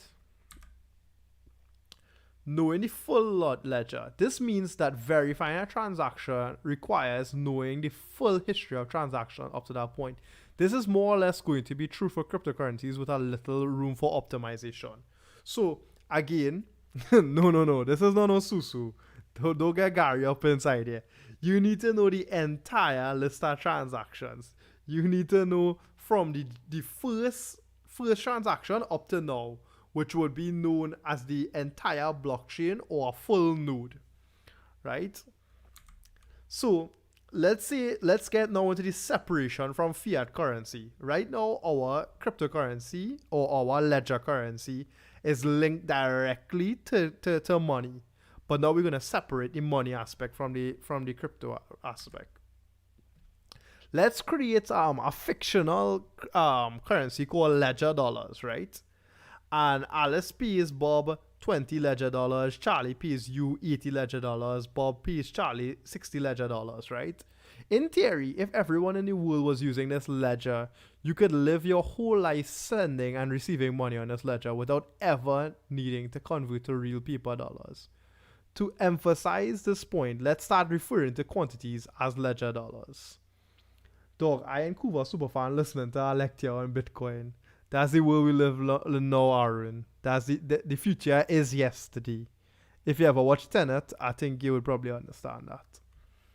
Christopher Nolan is a god. Okay, so remember, we now moving from using actual dollars to using ledger dollars, which is our now Figment dollars. So, you are, of course, free to exchange ledger dollars for people money. It is possible for Alice to give Bob a $10 bill in the real world in exchange for him adding and signing the transaction. Bob pays Alice 10 ledger dollars to the communal ledger. So, Bob pays Alice 10 ledger dollars, but that would mean Bob pays Alice. So, Bob paying Alice, but that means Bob would have had 10 ledger dollars first, right? Exchanges like this are not guaranteed by the protocol. This is more analogous to exchanging pounds for euros or any other currency on the open market. It is its own independent thing. So, if you exchange, let's say, the dollars here, the dollars for ledger dollars, you could confirm that Bob sent the money to Alice, but you can't confirm that Alice actually give Bob the currency in return. So that's a limitation of what I like to call, or what is called, on-ramping and off-ramping, which is switching crypto for actual dollars. Can we get the TT government to buy crypto and have it back all we money, that actually would be a great idea. It would be, instead of the gold standard, the crypto standard. So this is the first important thing to understand about Bitcoin or any other cryptocurrency. What it is a ledger. The history of transactions is the currency. So the currency is the blockchain. You see here? Currency equal transaction history. All the transactions, every single list of transactions is the currency. The currency is not a physical object. This pineapple is a physical object. The Bitcoin only exists because you have this almost like a spreadsheet of transactions. And in this case, we call it a spreadsheet of transactions a ledger, right? So here's where this system breaks down, because you can't put money into the system. Of course, with Bitcoin, money does not enter the system with people buying and using cash. Soon I will explain how this new money enters the system. And that's where we're going to get into the special part, which is mining. So in our figmental example just now, we had ledger dollars, which is centralized. There is even more distinct difference between cryptocurrencies and how our ledger dollars work. So far, I have said this ledger is in some public place like a website where anyone can add new lines. But that would require trusting a central location who hosts the website, who controls the rules of adding new lines, right? This is all centralized properties where whoever hosting it on our website, that would be, if the government came knocking on our website, FBI open up, they can literally just crumble your entire exchange. So you literally have a centralized system. Anybody can take it down. You want to create a system such that even if the government hated Bitcoin, there's nobody's door to kick down, right? To remove that bit of trust, we will have to have everyone keep their own copy of the ledger. Then when you have to make a transaction, like Alice pays Bob 100 ledger dollars. So in this case, this is what we usually refer to as nodes, right? So you have Alice running a full node, Bob running a full node, Charlie running a full node, and everybody has their own copy of all transactions. And if you try to lie to them, they'll be like, no. I look at the list of the transactions and I can tell you you're on bullshit, right? So if you want to perform a transaction, you broadcast that out into the world for people to hear and record it on their private ledger. So here you can see Alice wants to make a transaction. She sends that transaction out to all nodes. Then everybody see the transaction and they update the list here. Okay. Right. So the system is absurdly bad. How do you get everyone to agree on what the right ledger is? When Bob receives a transaction like Alice pays Bob 10 ledger dollars, how can he be sure that everyone receives and believes that transaction? That he would be able to go to Charlie and then spending those same ledger dollars to make that transaction. So we need to create some kind of system here where we need every single ledger to be the same. Remember, everybody keeping their own copy of the ledger. How are we going to be able to have everybody have the same copy? That's like if Savin, Arun, and Darren all had a spreadsheet on Excel, and then I asked them to add a row, and we have to hope that every single person add the same line, row item to the Excel spreadsheet in the exact same way. It's a very difficult process. So, is consensus possible? That's the big question. Is consensus possible? Imagine yourself listening to transactions broadcasters. How can you be sure that everyone else is recording the same transactions and in the same order? So, the protocol broadcast transactions. This is the original broadcast. I like my spreadsheets, Nickel, too. Spreadsheets is good. Yeah, spreadsheets with the names of Valorant. That was a little list. So, protocol, the broadcast transactions only accept signed transactions, no overspending, but we need to update the protocol. Can you come up with a protocol for how to accept and reject transactions and in what order, so you can feel confident that anyone else in the world who is following that same protocol has a personal ledger that looks the same as yours. This is the problem addressed in the original Bitcoin people. Hey, look, Devon X cut, boy. You're a tech man, so you're supposed to be in this field big time. We pushing that Bitcoin propaganda, and we teaching people how the technology working. Guys, if anybody wanna see plenty stuff about technology and then vlogs in the space in Trinidad, you can check Devon X Scott. He's the man, the myth, the legend. Hopefully this video will live for a long time and all you can, be able to check him over time. So we talk about this personal ledger here, and we want to access how we could update our protocol. And again, we speak in a real kind of vague way here. So this is where Bitcoin almost break the internet. This is the fundamental. So let's say private public keys, all these blockchain and stuff is real revolutionary technology. But this is what like almost take the nail and hammer it into the ground. This is the technology that changed the world, and it's called proof of work. And it's the ability to prove that you actually spend computational power and create something. How could you prove that? So in this sense, Bitcoin is not safe because of like, let's say cryptocurrency or like passwords is safe because the amount of work it would take to perform fraud is just too much. It's more expensive to just be a good person than to actually perform fraud. And that's where Bitcoin literally changed the world. It's all about making things computationally infeasible, aka the section on proof of work. So we have here what is known as a hash function, right? And by the way, guys, plenty of these snippets for the second half on blockchain was taken from a video by Tree Blue One Brown. And if you guys want to see his video, definitely go check him out. It was amazing. I'll probably link it below. But this is just my explanation, and obviously the Q&A, trying to answer questions, and this is just a part of it, the video. So here, this is what we call SHA-256, SHA-256, and we're gonna hash these letters here. And if we hash these letters, we get this here, what they call the hash or the digest. This will, every time you hash Tree Blue One Brown, you will always get these numbers of ones and zeros every single time. And what's gonna happen is if I take this B here and I change it to a C, boom, the entire number. Like, let's look at these digits here: 0, 0, 1, 1, 0, 0, 0, 0, 1, 1, 1, 0, 0, 1, 0, 1, 1, 1. So it completely changed. This entire, we just changed one letter and the entire output changed, right?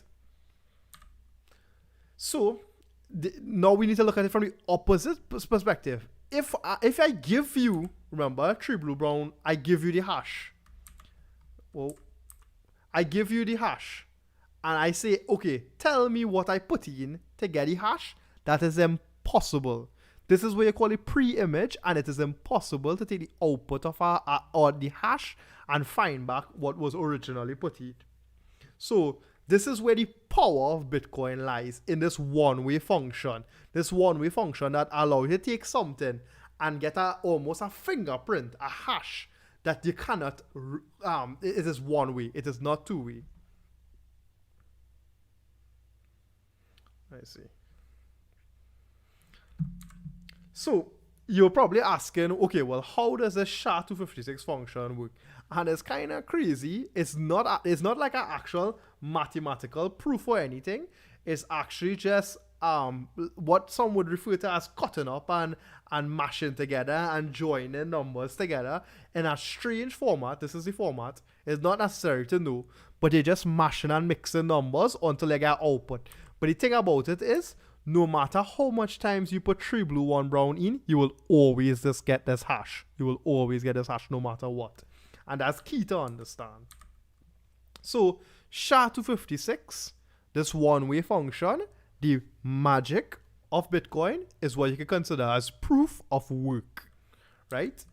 And here, imagine someone showed you a list of transactions and they say, hey, I found a special number so that when you put that number at the end of the list of transactions and apply SHA-256 on top of the entire thing, the first 30 bits are 0. How hard do you think this would be able to find? So remember, we have our ledger here. We have Alice pays Bob, we have Alice pays you 30 LD, Charlie pays 100 LD. If we was to take all these transactions here, and then we SHA-256 it, we'll get some random amount of strings. Will Bitcoin stop Mobile from stealing my money from me every day? No, Bitcoin probably not gonna stop that. Mobile gonna continue stealing your money. But you can ask Devon Scott. He with Digicel, so you know he could probably tell you about how Digicel could save your money. So, this here is called a nonce, right? 107376. You could put some random number at the end of your block, and then you have to guess this number here. And some random number here going to give you 30 zeros. And Arun, this is going to help you understand conceptually what mining is. What mining is finding, almost like in a lotto ticket, some random number that you could append or basically add to the end of the list of transactions. Imagine the last cell in the Excel spreadsheet. Just you add in a number, and you continuously imagine you have this same 3 blue 1 brown thing, and you keep adding numbers at the end such that you end up with multiple zeros here, right? And this is what is known as the difficulty rating. This is how mining ensures that people spend electricity to create Bitcoin. So finding a special number. 30 is 2 to the power 30, which is 1 over 1 billion. That's how much times you have to keep adding numbers to probabilistically find a solution to this. And this is the quote-unquote example people always talk about in terms of understanding why Bitcoin is as hard as it is to do this. So how does proof of work fit into the ledger? And this is where we're going to start pulling everything together. Now think back to our distributed ledger situation. Everyone is there broadcasting transactions, and we want a way for them to agree what the correct ledger is. Remember, we talk about consensus. Remember, the ledger trusts whichever ledger has the most work put into it. Most work put into it essentially means how much people actually do hashing on the network. So organize a given ledger into blocks where each block consists of a list of transactions together with a proof of work. Can I mine Bitcoin and solar energy? And if I do, is it free Bitcoin? Well, the electricity is free, but the cost of solar energy would be expensive. You could say there are mining rigs in Iceland that's technically free because mining rigs require a lot of cooling equipment, and they get their cooling for free because it's cold in Iceland. So it has different ways to consider the same problem. So here we're gonna think of back at the blocks, right? Alice pays Charlie $50 ledger signature.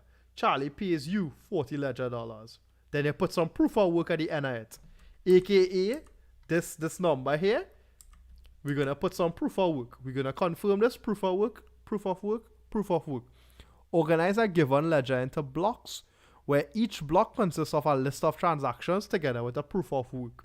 This proof of work here is the effectively the what number you could put here, the proof of work, what number you could put here that will give you a certain amount of zeros. And I know you're gonna have the question, Arun, how you know how much zeros? It doesn't have to be 30, right? This proof of work is a special number so that the hash of that whole block starts with a bunch of zeros. So here, remember Alice pays this. This number here, this magic number here, gives you this amount of zeros. This magic number here gives you this amount of zeros. This magic number here gives you this amount of zeros. And that is completely random. You literally have to try like a lotto, one by one in brute force to figure this out. There's no mathematical way to back calculate this. So, for the moment, let's just say every block begins with 60 zeros. Later, we will return to a more systematic way to assign those zeros, as in the number of zeros. In the same way, a transaction is considered valid only if it is signed by the sender. A block is only considered valid if it has a proof of work. So remember, we talk about this entire blockchain with all the transactions, and you want to confirm it. If it doesn't have a proof of work, you're not putting that into my blockchain. That is blockchain 101. That's like, what are you doing, step bro? You need to have proof of work. You need to prove that work was put into the block. And if you don't see the zeros here, it's not getting added to our blockchain. That is not happening. And that's how you prove that each block is supposed to be there. Because somebody verifiably put computational power to put that block into it. It is impossible to be fraudulent and add blocks without doing that work. Alright, to ensure that there is a standard order of these blocks, we will make it so that a block has to contain a hash of the previous block as its header. That way, if you were to go back and change one of the blocks or swap the order of two blocks, you would change the block that comes after it, which changes the block hash, which changes the one that comes after it, and so on. They would require redoing all the work finding a new special number for each of these blocks that make these hashes start with 60 zeros. Because blocks are linked like this, instead of calling it a ledger, you could call it a blockchain. So, guys, we finally reached the point where we can call it a blockchain. This block has a proof of work. If you hash this entire block, you get this hash here. We need to create you need to hash this entire system to create proof of work. And then once you have the proof of work and it's added to the blockchain, we hash this entire block and we put it into the header. Then we find the proof of work for this block, and this proof of work, look, the zeros here. So we actually describe the entire process of how you arrive to this blockchain. As a part of our updated protocol, we will now allow anyone in the world to become a block creator. So anybody could create a block. What does that mean if they are going to listen for transactions being broadcasted, collect them into some block, and do a whole bunch of work to find a special number that causes the hash to work with 60 zeros? And once they find it, they broadcast the block out to reward a block creator for all this work. Remember, they're doing all this finding these zeros. When he or she puts this block together, we'll allow her to include a special transaction at the top, which I told you is referred to as a Coinbase, in which he could get, let's say in our case, 10 ledger dollars out of thin air. This is called a block reward. This block reward is creating new money out of thin air. So here, every transaction has to come from somebody. Alice pays Bob, Bob pays Charlie, Charlie pays you. But this one transaction here, block creator gets 10 ledger dollars. So it's literally creating transaction out of thin air. Be back in a bit. Gonna try a new fried chicken place by Perthfar flyover. There's no scene. This part of the this stuff almost over, and we're gonna go to Q&A.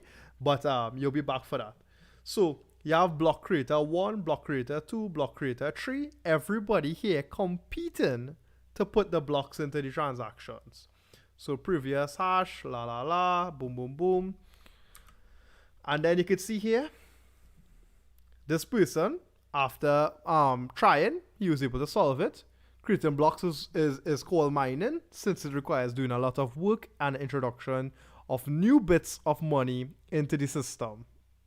But when you hear or read about miners, keep in mind that what they are really doing is listening for transactions, creating blocks from the mempool, broadcasting those blocks, and getting rewarded with new money for doing so.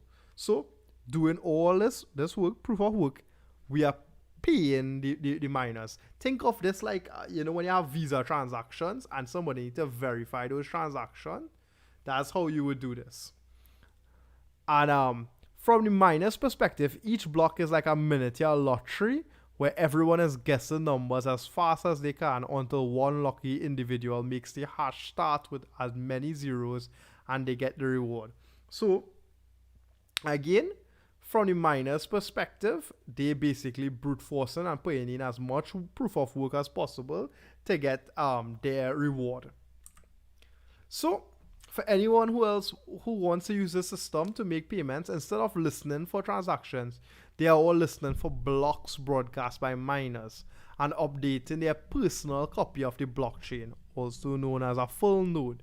The key addition to the protocol, if you hear two distinct blockchains with conflicting transaction history, you defer to the longest one, the one with the most work put into it.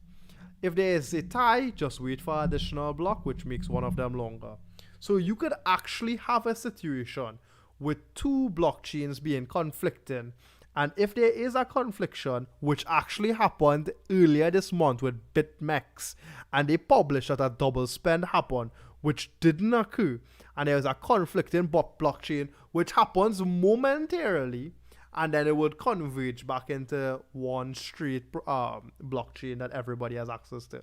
Because of the nature of probability, there's a low percentage every so often that this happens, and it's not a problem. It's just almost, we just have to have more people put work into it to prove which is the longest chain, aka the most trusted chain. So even though there is no central authority and everyone is maintaining their own copy of the blockchain, if everyone agrees to give preference to whichever blockchain has the most computational work put into it, we have the way to arrive at a decentralized consensus. So we are able to spend and receive crypto from each other without having to rely on, let's say, a government or a Gary or anybody. You're able to spend money back and forth without any kind of problem. So the main ideas, the main takeaways is digital signatures, the ledger is the currency, decentralization. One of the main things I'm going to talk about here, which is proof of work, which literally is the power of the blockchain, of cryptocurrency and blockchain technology. These concepts fundamentally create what we know as Bitcoin. So, just referring back to the blocks where we had these 30 zeros, the number of zeros needed for the hash are periodically changed to ensure block times take about 10 minutes on average. So as more and more individuals start mining on the network, the challenge gets harder and harder in such a way that this miniature lottery only has winner every 10 minutes. So Aaron was talking about what about getting more mining rigs. Effectively, the more people that want to get into mining means there's more people mining. And when more people is mining, that means the chances of a block taking 10 minutes might go down. It might go down to 5 minutes because more people mining. So what would happen is the network would realize that more people are solving this block faster than it should, and it would go from 30 to 31. And that is what you call increasing of the difficulty. So it's a very important and insane implementation of having almost like a little dial on the blockchain and shifting it as necessary. Many new cryptocurrencies have shorter block times than Bitcoin. So Bitcoin has 10 minutes, Ethereum has 15 seconds, Ripple has 3.5. Ripple is trash. Please, I need to remove this from the slide. Litecoin is 2.5 minutes. It's important to know that Ethereum actually is upgrading their protocol. They've proposed a way since 2017, and 2020 December was the first time they actually start the implementation of what they call ETH 2.0, implementing something on what they call the beacon chain, and will allow for something called sharding, and an alternative to proof of stake, which is called alternative to proof of work, which is proof of stake, right? And this is just different ways in which you could look at crypto, right? The block reward, remember I spoke about earlier about the block reward and how it changes over time. So between January 2009 and November 2012, the Bitcoin blockchain would give 50 Bitcoins every 10 minutes for somebody who mine. Remember, we rewarding people for mining and keeping up the blockchain. We're rewarding people. And this is given out every 10 minutes. Then from 2012 to 2016, that amount, 25 Bitcoins, got lowered from 50 to 25. Then 2016 to 2020, which we are no longer in, was 12.5. And then in the future, because remember, this was made in 2017, it says 2020 to 2023, 6.25 Bitcoin. We are currently living in this future. And then it will go down further to 3.1, I think it was 7.5 and stuff. It's crazy that we're going to go further than this. And people are going to be doing all that mining to get so little Bitcoins. So, just to graphically show the blockchain reward being lowered, when it was mined back when it was worthless, it was 50 Bitcoins, then 25. So this is during my tenure at UE, so 2012 to 2016. Every 10 minutes, 25 Bitcoins was being created. But Bitcoin was kind of worthless. Then in 2016, every 10 minutes, 12.5 Bitcoins was being created. And at 2020, that changed to 6.5 and so forth, 3.125, 1.5625, 0.78125, and effectively every time you have a halvening, it basically lowers the amount of crypto that in supply that people have access to, and that is what drives the price. So when people ask why does crypto or Bitcoin seem to always go up in price, is because of this fundamental understanding of the supply and demand of Bitcoin. The amount being created is getting less and less, but the total supply will always only ever be 21 million. So it's deflationary. 50 plus 25 plus 12.5 plus 6.25. If you keep adding them up, you will get to 21 million.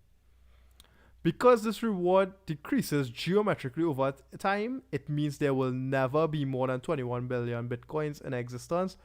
However, this does not mean that miners will stop earning money. In addition to the block reward, miners can pick up mining fees. So, the same way you can tip some money, you can purely optionally include a transaction fee in it, and it will go to the miner who includes that payment. The reason you would do this is to incentivize miner to include your transactions. So it's almost like a bid. Anytime you put a transaction out onto the blockchain, you're gonna say, hey, put my transaction in the blockchain, but you know what? I'm gonna slide the extra $5. I'm gonna slide the extra $10 or whatever. Just make sure that transaction reaching. And miners will be like, yeah, no problem. I don't mind the extra money. But if you do attach a transaction fee, it's likely that miners will not take up that transaction and include it in the block. So, in Bitcoin, each block is restricted to about 2,400 transactions, which many critics argue is unnecessarily restrictive. There's a whole long discussion. I had like a lengthy talk with a friend about it recently. And this is basically the limit of a block is 2,400 transactions every 10 minutes, which is very slow. Visa is 24,000 transactions a second. Bitcoin is 2,400. It's interesting to know that after Ethereum's upgrade, it will be moving to 100,000 transactions a second. So that's why I'm so invested in Ethereum. So there's still a lot of topics I did not cover. I did not cover Merkle trees, alternatives to proof of work, proof of stake, scripting, etc. Scripting includes smart contracts. There are still many nuances and alternative design choices that have not been explained. Hopefully this provides a basic understanding that supplemental reading and research will build upon. So I reached the second stage of questions here. So willing to entertain any plenty questions. I see plenty people kind of dive off at I think I dropped by like half of my audience. So from the surviving members, probably 7, I don't know who else still here. Anybody have any questions? I know Arun went to pick up some barbecue, you know. So anybody else here have any questions?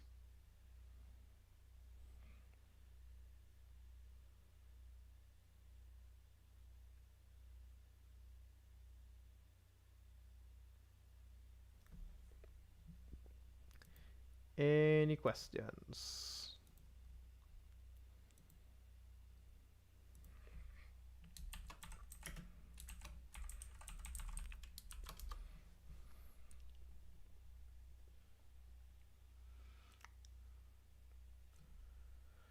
I mean, I wanted to go over the GameStop stuff and like how that relate in terms of like cryptocurrency and stuff. I could touch on it. I guess I could spitball. I thought there would be some people to ask questions. I guess some live commentary. But effectively, when you buy stock from, let's say, and Dragon actually touched on this earlier. If you buy from Robinhood or something like that, you don't actually buy stock.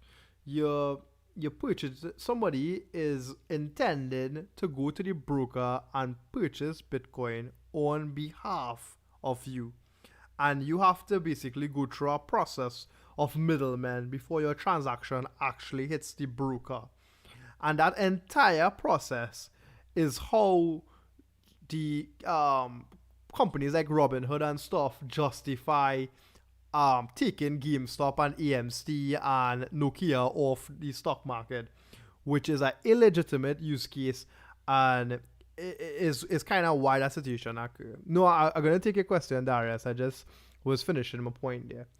Any advice for people who that want to buy into Bitcoin, like when is the correct time to buy? In terms of that, that's a great question. And I think the right time to buy Bitcoin is now. So just to re-reference a previous slide, and this was a fast slide, so I'm going to have to scroll a while up because this is back into my original, before my mining rig, what are they with? So to Darius's question here, look at this chart, and this chart going to be very systematic in terms of how this entire situation works. You can see here back in 2013 coming down to the end, look at the spike there. It went to 1,000 and it went back down. Back in, this is July 17, we didn't even come to the end of 2018. It went to 4,800. People thought Bitcoin would never go higher than 4,800. They thought that was the top. If we go to the next slide, we would see this, that 4,800 was probably this peak here or this peak here, one of these two peaks. And let me go into Coinbase and show that exact example. Not Coinbase, CoinMarketCap.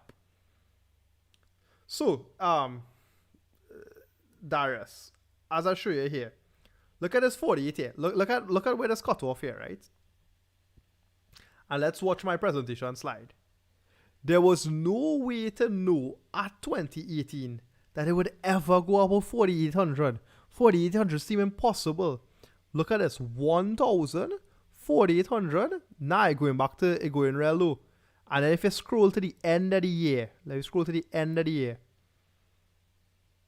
Look at that. Look at $20,000 to the end of the year. Now, if we scale that out using 4 years, if you scale that out to 2020, we're not even at the end of 2021 because 2017 plus 4, again, the halfening. Now, look at this. Remember that same 4, look at the same graph here. And think back to here. Looking kind of similar again, eh? And that's because I believe, at least for now, it's gonna go close to 100. It's gonna go up to probably 150, somewhere close to 200, and then it will crash back down again. And that would be the right time to buy now, sell at the top once it crosses like 150, and then buy back later when it comes back down. I see our next question here. Should I buy Ethereum or Bitcoin right now? What about meme boy Dogecoin? As in Dogecoin worth an investment, or is it just memes? I would tell you Dogecoin is just a meme. I would not recommend it as a investment. It is very nice to buy Dogecoin because it almost shows that you're part of the community to have Dogecoin. This is the chart of Dogecoin, but it will never truly be valuable. Let me show you the articles about Dogecoin right now. You literally can't even cash out Dogecoin. So let me show you Dogecoin here. Can't cash out Dogecoin. They're literally having problems. Why is Dogecoin, what is Dogecoin? Why is it going down? Blah, blah, blah. How risky is Dogecoin 13 hours ago? Because you literally can't fundamentally control Dogecoin. It's actually not even safe. The amount of mining power on Dogecoin is not there. But with a legitimate question between Ethereum and Bitcoin, I would say with a high sense of certainty, and I guess this video could come back and bite me in the end, so we can clip that. I think Bitcoin will go to probably around 150,000 and dip back down. That's my guess. And I'm not giving financial advice. I'm saying what I believe based on the trends as a data scientist and a data engineer, AI engineer. I think this will go to 150. Ethereum has the potential to actually go way more than Bitcoin. So, yeah, Ethereum is more risky than Bitcoin, but it have more potential. So let's look at where that potential lies, right? You would see that the total market capitalization of Bitcoin is 647,000. 647,000. Let me assume Bitcoin was never to move again from this, it was static. I would say you could 160, this could go up about 4 times before you actually hit the value, the total size of Bitcoin. Which means if you have this, if this multiplied by 4, Ethereum has to go over 5,000 US to be on the same footing as Bitcoin. And all that's the potential. Now, Ethereum doesn't have the same halving factor with mining. So therefore, it doesn't have the precedent to force to go up. But what Ethereum does have right now is a large development team. The amount of actual people working in Ethereum is just at the highest level at the moment. And that is causing the Ethereum price to be so high. It is not the supply and demand of Ethereum. It is the fact that so much people are developing smart contract technology, DeFi technology. You could essentially replace the entire New York Stock Exchange on the Ethereum network. I saw someone says Ethereum has better use cases at the moment and is more stable. I wouldn't say it's more stable, because if you watch Ethereum graph, let me just look at January alone, it definitely, I wouldn't consider that stable by any chance. This is just 2021. Like they say from January 20 to 2021, that went Ethereum went from 129 to, well, right now sitting at $1,400. So I wouldn't consider that stable. The use case, yes, it have way more use cases. So like you could take Ethereum and you could build the whole New York Stock Exchange on Ethereum. So if you had your GameStop shares and you wanted to buy it, you could own your GameStop shares and nobody could tell you otherwise, because it is explicitly in your wallet and you could provably show that you own it. When you on Robinhood or you on some trading site and you say you have the stock, you don't really know if you have the stock. You do not have the stock certificate signed in your name and you don't have any proof that you actually own it. All you have is trust that the company that says that they bought the stock on behalf of you actually made that deal, right? And you could say, oh, well, they could carry it in the court. Look at what happened with GameStop right now. So there is no space for trust right now. And if you had a decentralized process, like I say, Ethereum, you could literally build on the network. So Bitcoin is more like digital gold because of the whole mining and reduction, and over time it will get more expensive with the supply and demand. But Ethereum is like gas. It have different use cases. The smart contracts allow you to create tokens on the network, and with the tokens you could create, like I say, you could issue stocks on the blockchain. Let's look at here. Let's look at some of the other coins, right? Nickel was talking about Dragon was talking about Chainlink and stuff, but let's look at like something like Uniswap. Uniswap is possible only by being a token on the Ethereum network. So it actually has a volume, it has a supply, and it's actually in decentralized financial trading technology. And basically, it allows anybody to trade for any token without any need to say who you are. You could just trade any token for any token. And it's totally decentralized. Let's look at our next look at USDC. This token allows you to literally pretend like you have US on the blockchain.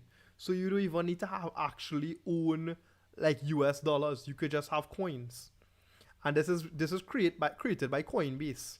And Coinbase is one of the most I would say loyal brands in this space. Let's see what other coins that there are. I mean tokens. DAI is another extremely interesting token.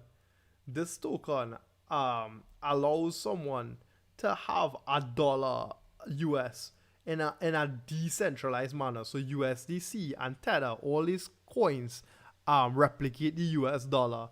But Tether does it in a way that no matter what, the price will always hover around $1. Watch it.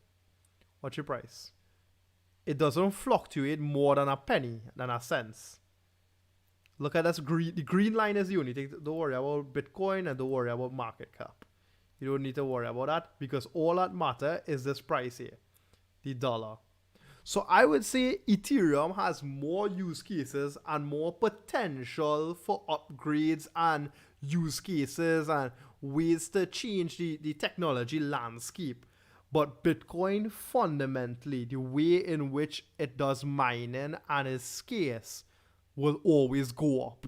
So Ethereum will always be valuable in terms of functionality, the same way gas is valuable in cars. And you could see gas, oil being what you call it, gold. There's a scene from Fast and Furious. It kind of is with Letty. And let me see, I have the meme here.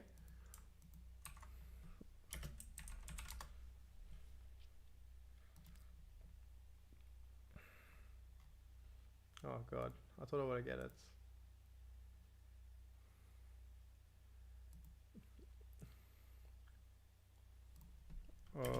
Meme.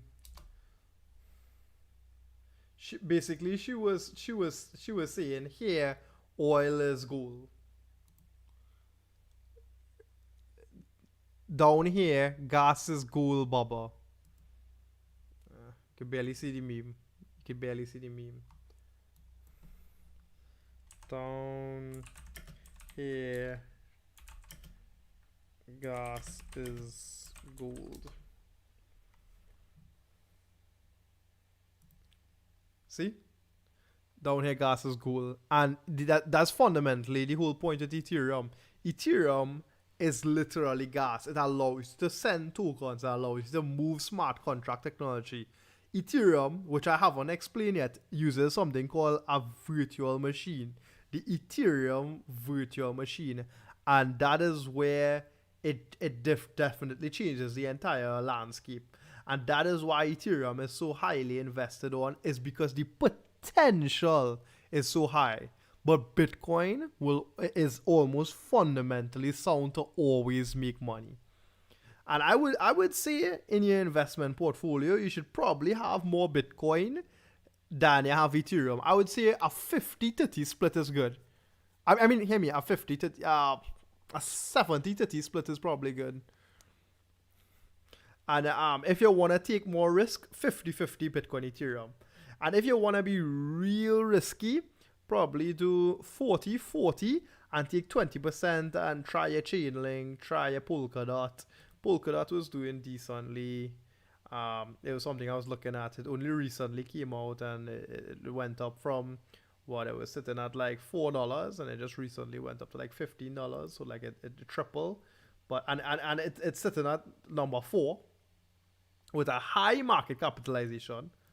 Look at this. There's $15 billion. Ethereum with 15 billion. If Polkadot went to went up to $100, it would be at the same market cap as Ethereum. So that's just how close it is. As insane. If it goes 10x, it would be right next to Ethereum. So it's all a while. Have any more questions there? Great questions from Darren. Great questions from Darius. I know Savin wrote a lot of questions here. I would say buy both. Completely agree. Invest 10,000 TT in both and buy $100 Dogecoin.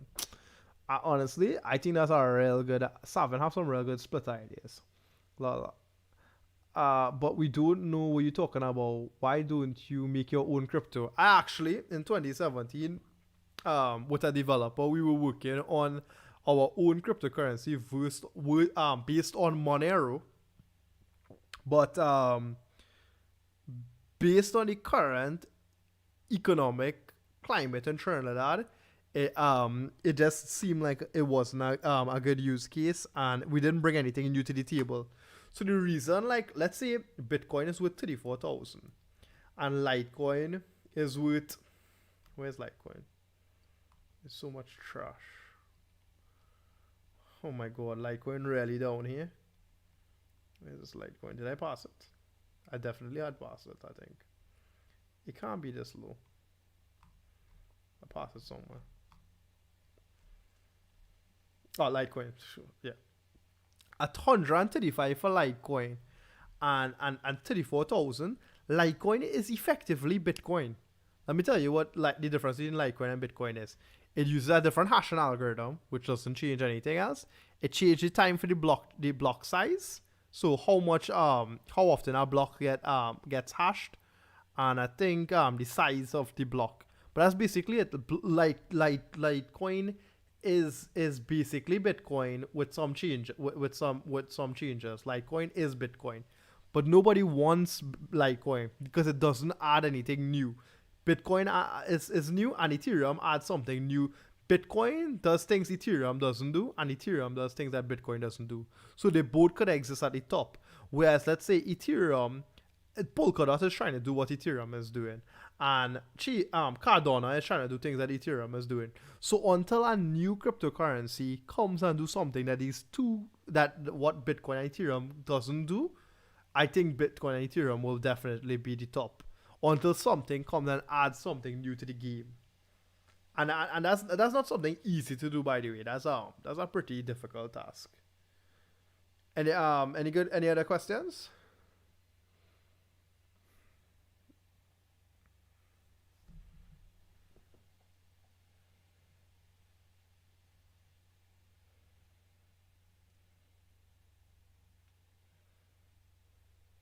I think I'm willing to take some Discord questions.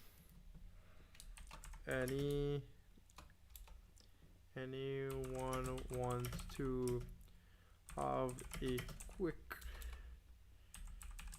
Discord convo about crypto? And it would be almost like an interview. You guys could be talking, and you could talk to the YouTube community, and hopefully people would watch this sometime in the near future, and we could look back on our almost bets, not Wall Street bets, but bets in general. It's important to note again with the Wall Street bet situation that how the entire situation came about. So you're gonna help me set up a wallet now? Let me buy some crypto. I'll tell you what. I'll help you do something called I'll send you fake crypto. So Savin, you wanna join me on Discord, and I'm gonna send you some Ethereum.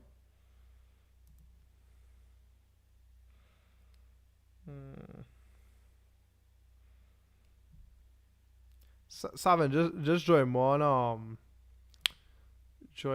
the Discord, and let me just do a little experiment for the viewers. It could be real good. It could be like a kind of experimental possibility. I hear. Alright, so I want you to go and download something called MetaMask.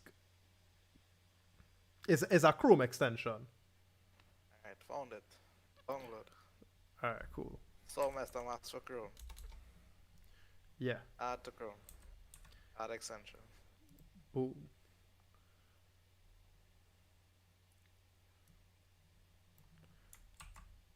Okay. So I need you to create a wallet on the MetaMask. And let me show you how that would look. It would look something like this on the top here, and you should be able to create an account, and you could write down your keys if you want, and we're creating a wallet for you. Right, so I have import wallet and create a wallet. Let me go create a wallet. Create a new wallet. Great. I agree. Oh shit, I passed it. I'm gonna get pencil first. Hold on, I'm write down some stuff. Yes, no See, problem. Just another. Always write down all your passwords, right? Yeah. You never know. Yeah. So you'll probably when they're saying write down, what is Safin's going to be seeing? He's going to be seeing a bunch of words. So he might see car, dock, table, house, and all those words are what you call a mnemonic phrase, and that is what creates the wallet. That is like an abstraction that represents the public key and private key, which we discussed previously. So what I'm gonna do is I'll send Savin 1 Ethereum, and he'll send me it back. So he could get you would get to see how sending would look and how receiving would look.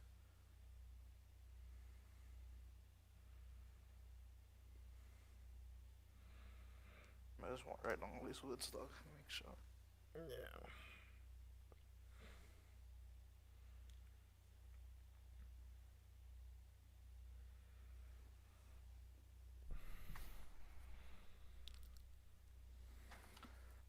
Next. Please select each. Okay, so now to select it again. Great. This is the confirm. So they're gonna make you reselect the words that was on the screen to ensure that they didn't write down the wrong thing. So it's kind of like a verification, and I think is good because people tend to mess that up.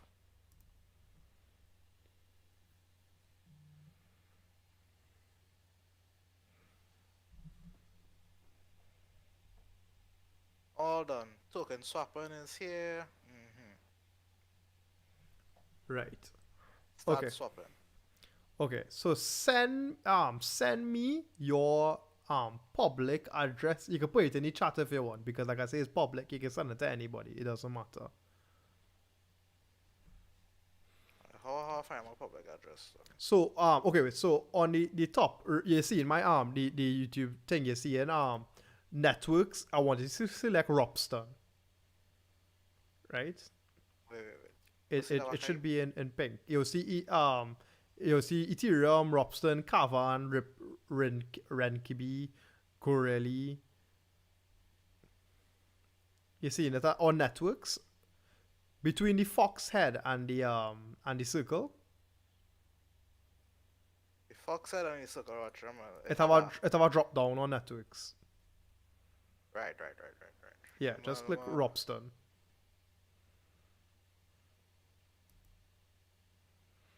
And that's just the network we send it on. And then below that, you'll see account 1. And if you click on it, it'll copy to clipboard. Right. Yeah. Copy and paste that into the comment section. So just to show you, you can just send it anyway. You can send it in a message. You can send it anywhere. And that same code there, you could actually watch it as a QR code if you wanted. Okay, so I'm going to copy this here straight from YouTube just to show you this public address is public. And I'm going to send. You see, I click send here. And when I click scan, I can scan somebody's code, or I can just copy and paste in the code that I have. See? And I new address detected. And I want to send the Savage 1 Ethereum. And if I send 1 Ethereum, it's going to need more than 1 Ethereum for Savin to get 1 Ethereum. So if I was to click next, I would need 1 Ethereum plus 0.001617 in total to actually send you one Ethereum. 7. So you get that? Yeah. I need more than enough to send it because obviously you're gonna cause some transaction fees, which they call gas fee. So if I click confirm here, you will see it will be pending, which means the block needs to get mined, and when it is mined, it will be removed from my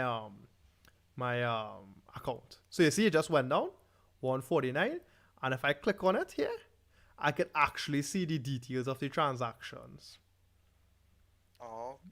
So you could send me back let's send me back 0.5 Ethereum or send me 0.55.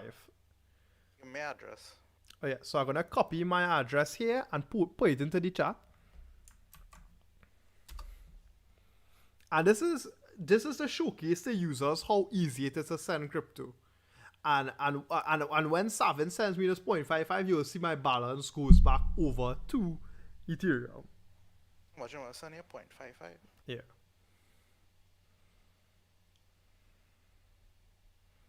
Next. Confirm. Alright. Yeah, and you would probably see pending on your side. Yeah. Pending. Right. Send ET. The Hugh pending. Right. And when oh look, it just showed up 2 Ethereum. I have a total of 2 Ethereum here. And effectively with this now, I can see every single transaction. I could see what I sent out. I could see what I receive. And with this information, I could do what I want. It's easier than using a credit card in terms of sending. You just copy the address you want to send it and click send. Type in the amount, click send. That's how easy. Savin, how you think dealing with cryptocurrency? What do you think? Your phone I again? think I should take this phone call for a second. Yeah. Okay, sorry guys. But effectively, you see how easy it was for Savin to send me that crypto. He literally just clicked send. He typed it in, and if anybody else here, I would send them like 1 Ethereum and show them how that works, and they could send me it back. And yes, Savin, how was your experience working with the cryptocurrency, like just sending? I don't know. I just yoink Ethereum from you. Now, if you click, if you realize on the top, you'll see we're on a test network. So all this Ethereum is worth nothing. If you I just yoink Ethereum. if you click on the drop down and you click Ethereum mainnet, you would see your total. And that's the thing. These wallets, it doesn't it works in regardless one network. But the difference is this Ropstone test network is effectively a blockchain that is different from the Ethereum mainnet blockchain, which is Kava and test network. The amount of hashing power on the Ethereum mainnet is way different than the hashing power on the Ropstone test network. You understand that, Savin? Yeah. So in essence, this entire system in a way is self-confined, and you could send me crypto knowing that it is one of a kind. As in, I can't send you money and then you could continue sending money from my account without my permission. You could verifiably show that a crypto was in your account, and it's just the full suite. And what MetaMask actually allows you to do is push crypto into sites. So let's say, for instance, I could plug my my crypto wallet into this computer, and MetaMask will actually connect to my wallet and allow me to see all my balances. So I can import keys into here. Interesting, right? Yeah. All right. I wonder if we have any more questions. You have any more questions, Savin? Like I don't mind answering any on the fly. I mean, you know, you always did talk to your dog. Yeah, but I mean, There's asking most- questions there's that more- dog, alright, what that you want? users might be interested in hearing my thoughts on, you know.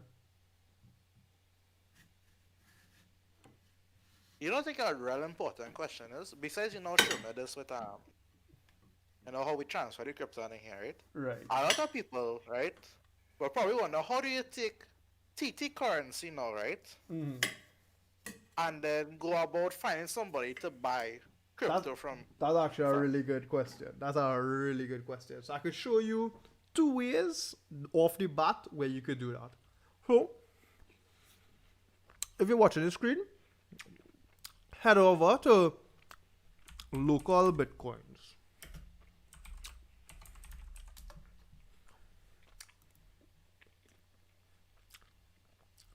And here, let's change the country to yours truly, Trinidad and Tobago, and search. And here, you would see people put in what they believe Bitcoin is worth and how much they're willing to pay you for.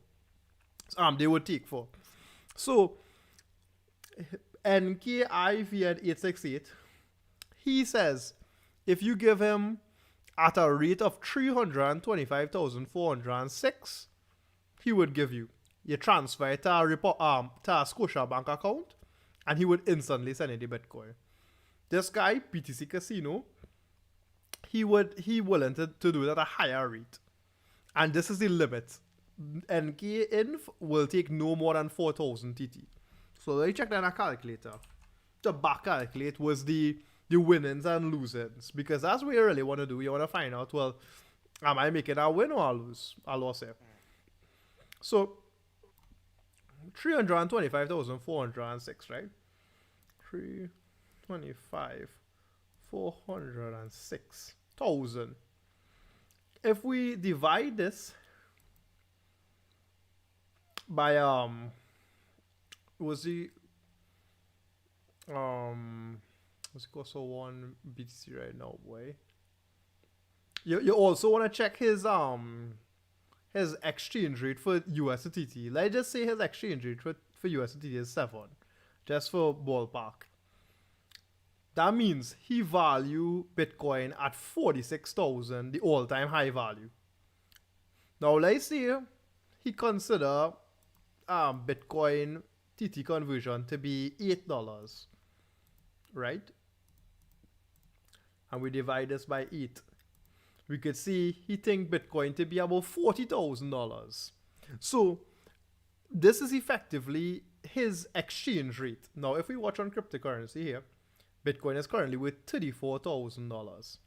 So in Trinidad, the lowest fee you could get from a person on local Bitcoins is at a rate of, you could say 8 to 1 is a fair rate to compare TT to, 40,000 US to 1. And here, hello, thank you for visiting my ad, buy with confidence, blah, blah, blah. This person has sold a large amount of transaction feedback score over 100, and he probably makes several transactions before, right? Payment window 1 hour 30 minutes, which means if you initiate purchasing, you could send him a maximum. So if you want, you could send this guy right now. You could go and deposit $4,000 into his bank account. He did over 100 plus transactions, and he never had one bad problem. You could transfer 4,000 to his bank account, and he will send you the equivalent worth in Bitcoin. So if you want, we could calculate that just for seeing what that is. So let me say 4,000 of that. 4,000 TT divided by 8 is 500 US, and then you multiply that by you have 500 divided by $40,000 US. That means for 4,000 TT, you could get 0.0125 Bitcoins. Seven, that calculation makes sense to you, right?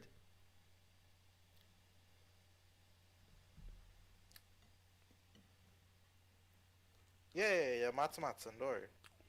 Okay. Yeah. Alternatively, this is a true peer-to-peer transaction here. There are sites like, and I believe this works in Trinidad,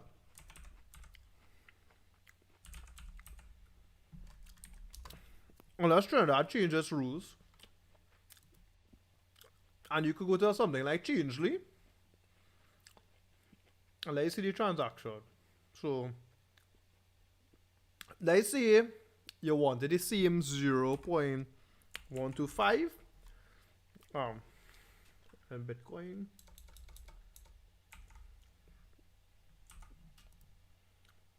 No, we wanna buy.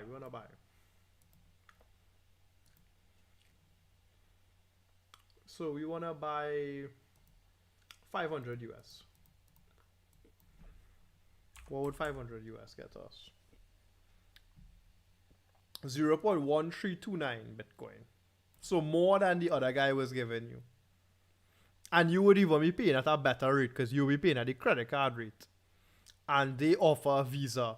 Now, very few companies accept Trinidad Visa, but I believe Changely is one of the companies powered by MoonPay that does. MoonPay and Simplex. So check these two, and you should be able to buy some and get yourself into the crypto market. Well, time to swipe the card, I guess. If you're going to buy, make sure and have a real legitimate good wallet, and not like a MetaMask wallet.